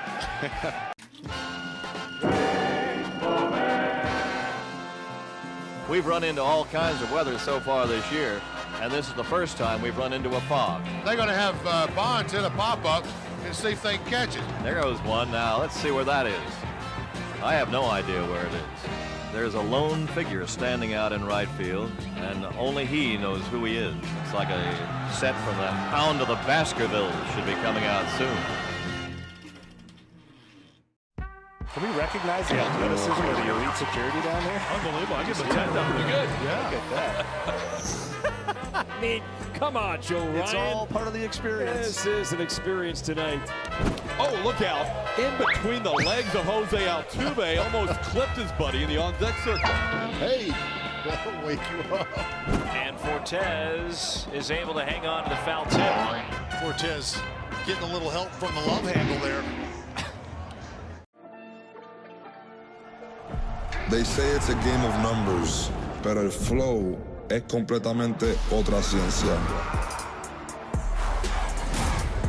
Esto es Flow Mayor.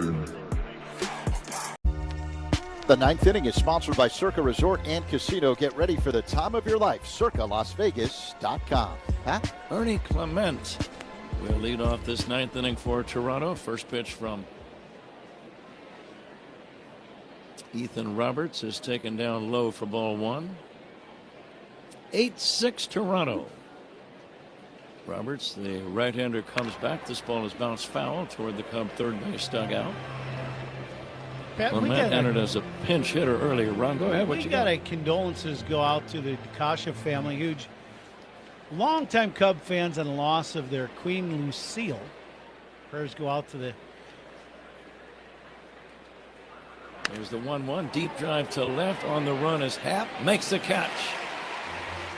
Moving toward the left field line, maybe 20 feet shy of the track. One down. But prayers go out to Shia, Charmin, Charlene, and family, and their friends. Yep. So our condolences.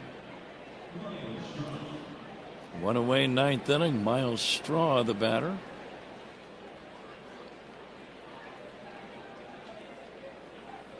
Straw has fouled out, singled, and walked. And he'll take low and inside for ball 1. Glancing to the bottom of the 9th inning, the Cubs are going to have Alex Bregman to lead off, then Ian Happ and Matt Shaw.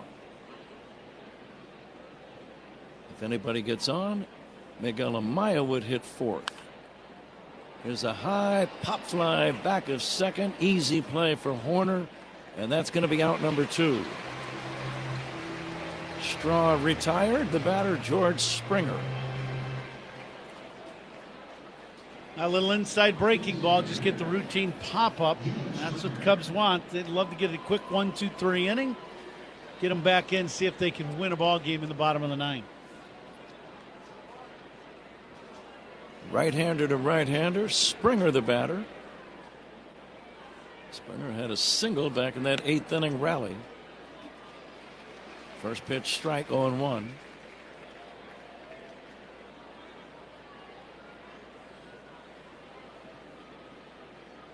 You see Springer run, and he's hitting .224. You think, how can that be? Here's the 0-1 pitch. He'll take strike 2 called. He's just got too much talent to be hitting 224, I think. Yeah, I would agree.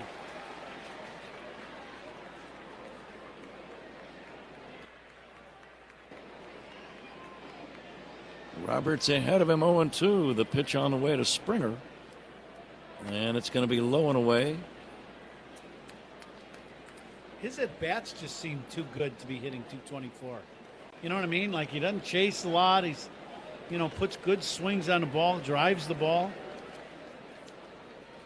He's missed about 23, 24 games. Here's the 1-2 hit in the air, deep left field.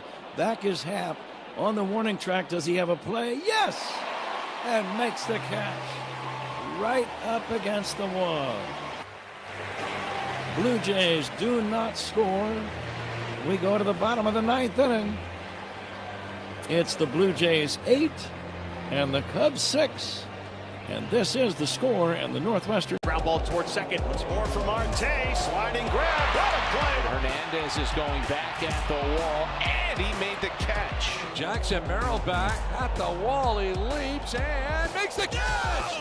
Merrill robs a home run. That is stroked to left field. Newbar dives. He makes the catch. Austin Martin sprawling out with another spectacular catch. Converging are Pete Pro Armstrong and Ian Happ. Pete makes the sliding catch. Tucker will pick it up. They're going to send the runner. Throw to the plate. Tucker. Rolled to third. That's a fair baseball. It's Keith making the play. Left side of the infield. Mason Wynn has it. His throw to first. He got it. Ball to short. Mason Wynn. He's got it. Runs to the bag. Throws on the run. And he got it. What a play by Mason Wynn. One of his best of the year. Chasing it, Peraza, long run, and Peraza makes the catch. Ground ball to third. Backhanded by Beatty. Long throw across the diamond. Picked by Wagaman in time for the out. All your favorite games from MLB Play are back. Bigger, bolder, and better than ever. Test your skills with daily puzzles like MLB Pickle, the Ultimate Mystery Player Challenge, and Immaculate Grip, where stats and strategy collide. Then in Spinball, build your roster, take on your friends, and compete for the weekly prize. Or be the first to beat the streak and hit your way to the $5.6 million jackpot. Plus, the all-new Daily Walk-Off. Lock in your players by category for the walk-off win. The game's official home for games is MLB Play. Only on the MLB app and MLB.com. Your local Hyundai dealer today. Offers end July 6th. Call 224-661-0068 for details. Heard of a crash? Someone else's fault? Call D&W, Chicago's Injury Law Group. They'll fight to make it right. Call the 8s, 312-888-8888. This copyrighted broadcast is presented by authority of the Chicago Cubs and may not be reproduced or retransmitted in any form.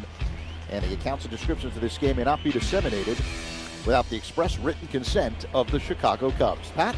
Alex Bregman leads it off and takes a strike. Cubs need somebody to get on so that they can get that tying run to the plate. Here's the 0-1 to Bregman, popped up. Right side, the second baseman Schneider calling, making the catch. One away. One down, Ian Happ, the batter. That's Shaw on deck. Cubs led this game 5-0 as late as the 7th inning.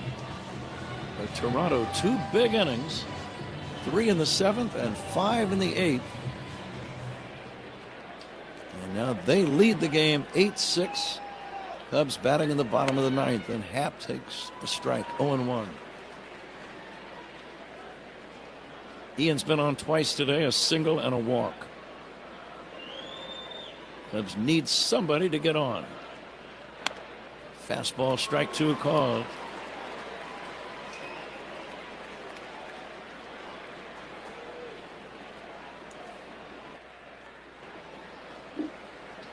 In the bright sunshine in the middle of the diamond, the right-hander brings it. Happ hits a bouncer back to the mound, bobbled by the pitcher, but he throws the ball away. Cubs get a break. Cubs get a break. Safe at first is Ian Happ. The pitcher knocked the ball down. He still had plenty of time to get Happ, but he made a high throw that Guerrero did not jump for, surprisingly. Guerrero trying to keep his foot on the bag and reach for the throw, did not catch the ball. That's a break for the Cubs. I'm guessing that this throw, that our angle, if we get another one, would show that the throw was into the runner is part of the problem. But this ball was right, one hopper right back at the pitcher, and he clanked it. Matt Shaw is the tying run. Shaw takes outside for ball one. The thing that got me is Varland, the throw, he just kind of goosed the throw over there. He didn't throw it. He just kind of aimed it over there and threw it wild. And the pitch to Shaw. It's going to be a strike, 1-1. Errors by the opponents. Sponsored by North Shore, the MVP of adult diapers for even the heaviest control problems. Visit northshore.com. Shaw, the tying run. And he'll swing and foul it back. Stolen bases by the Cubs. They're sponsored by Turo Tire. Chicago's hometown tire. Get called safe for the Turo tires. Find yours at Turo.com. I would not think this is a situation the Cubs would want to steal. A ball and 2 strikes on Shaw. The pitch down low. Officially E1, allowing Happ to reach. So an error on the pitcher Varland and not on the first baseman Guerrero. Catch of the game tonight. That's sponsored by Catch Des Moines. That play was a real catch, and so is Des Moines. It's a trip. Make it yours at catchdesmoines.com. Here comes the 2-2. Very high, and it gets away from the catcher. And down to second goes Happ. So that greatly minimizes the possibility of any kind of a double play. And it makes it 3-2 now on Shaw.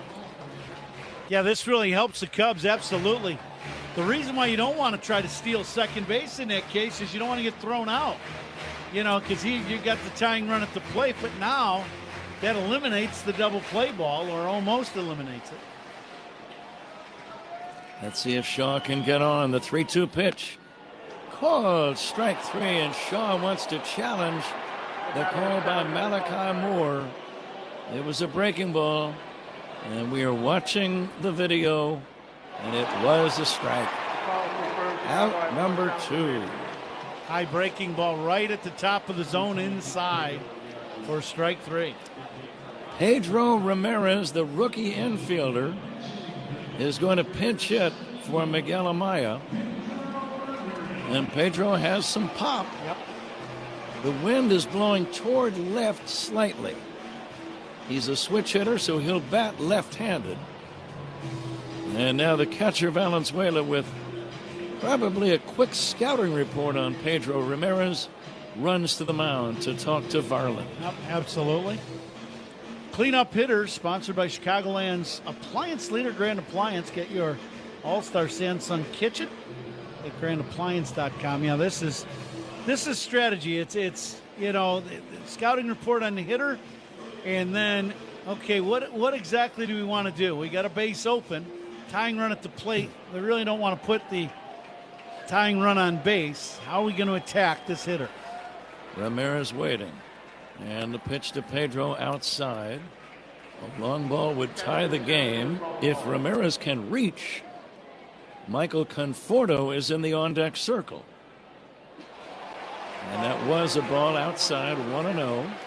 It was challenged by Toronto, but it was outside, so it remains 1-0. Ball strike challenge, sponsored by Northwestern Medicine. Good challenge by Ramirez. Cubs down to their last out.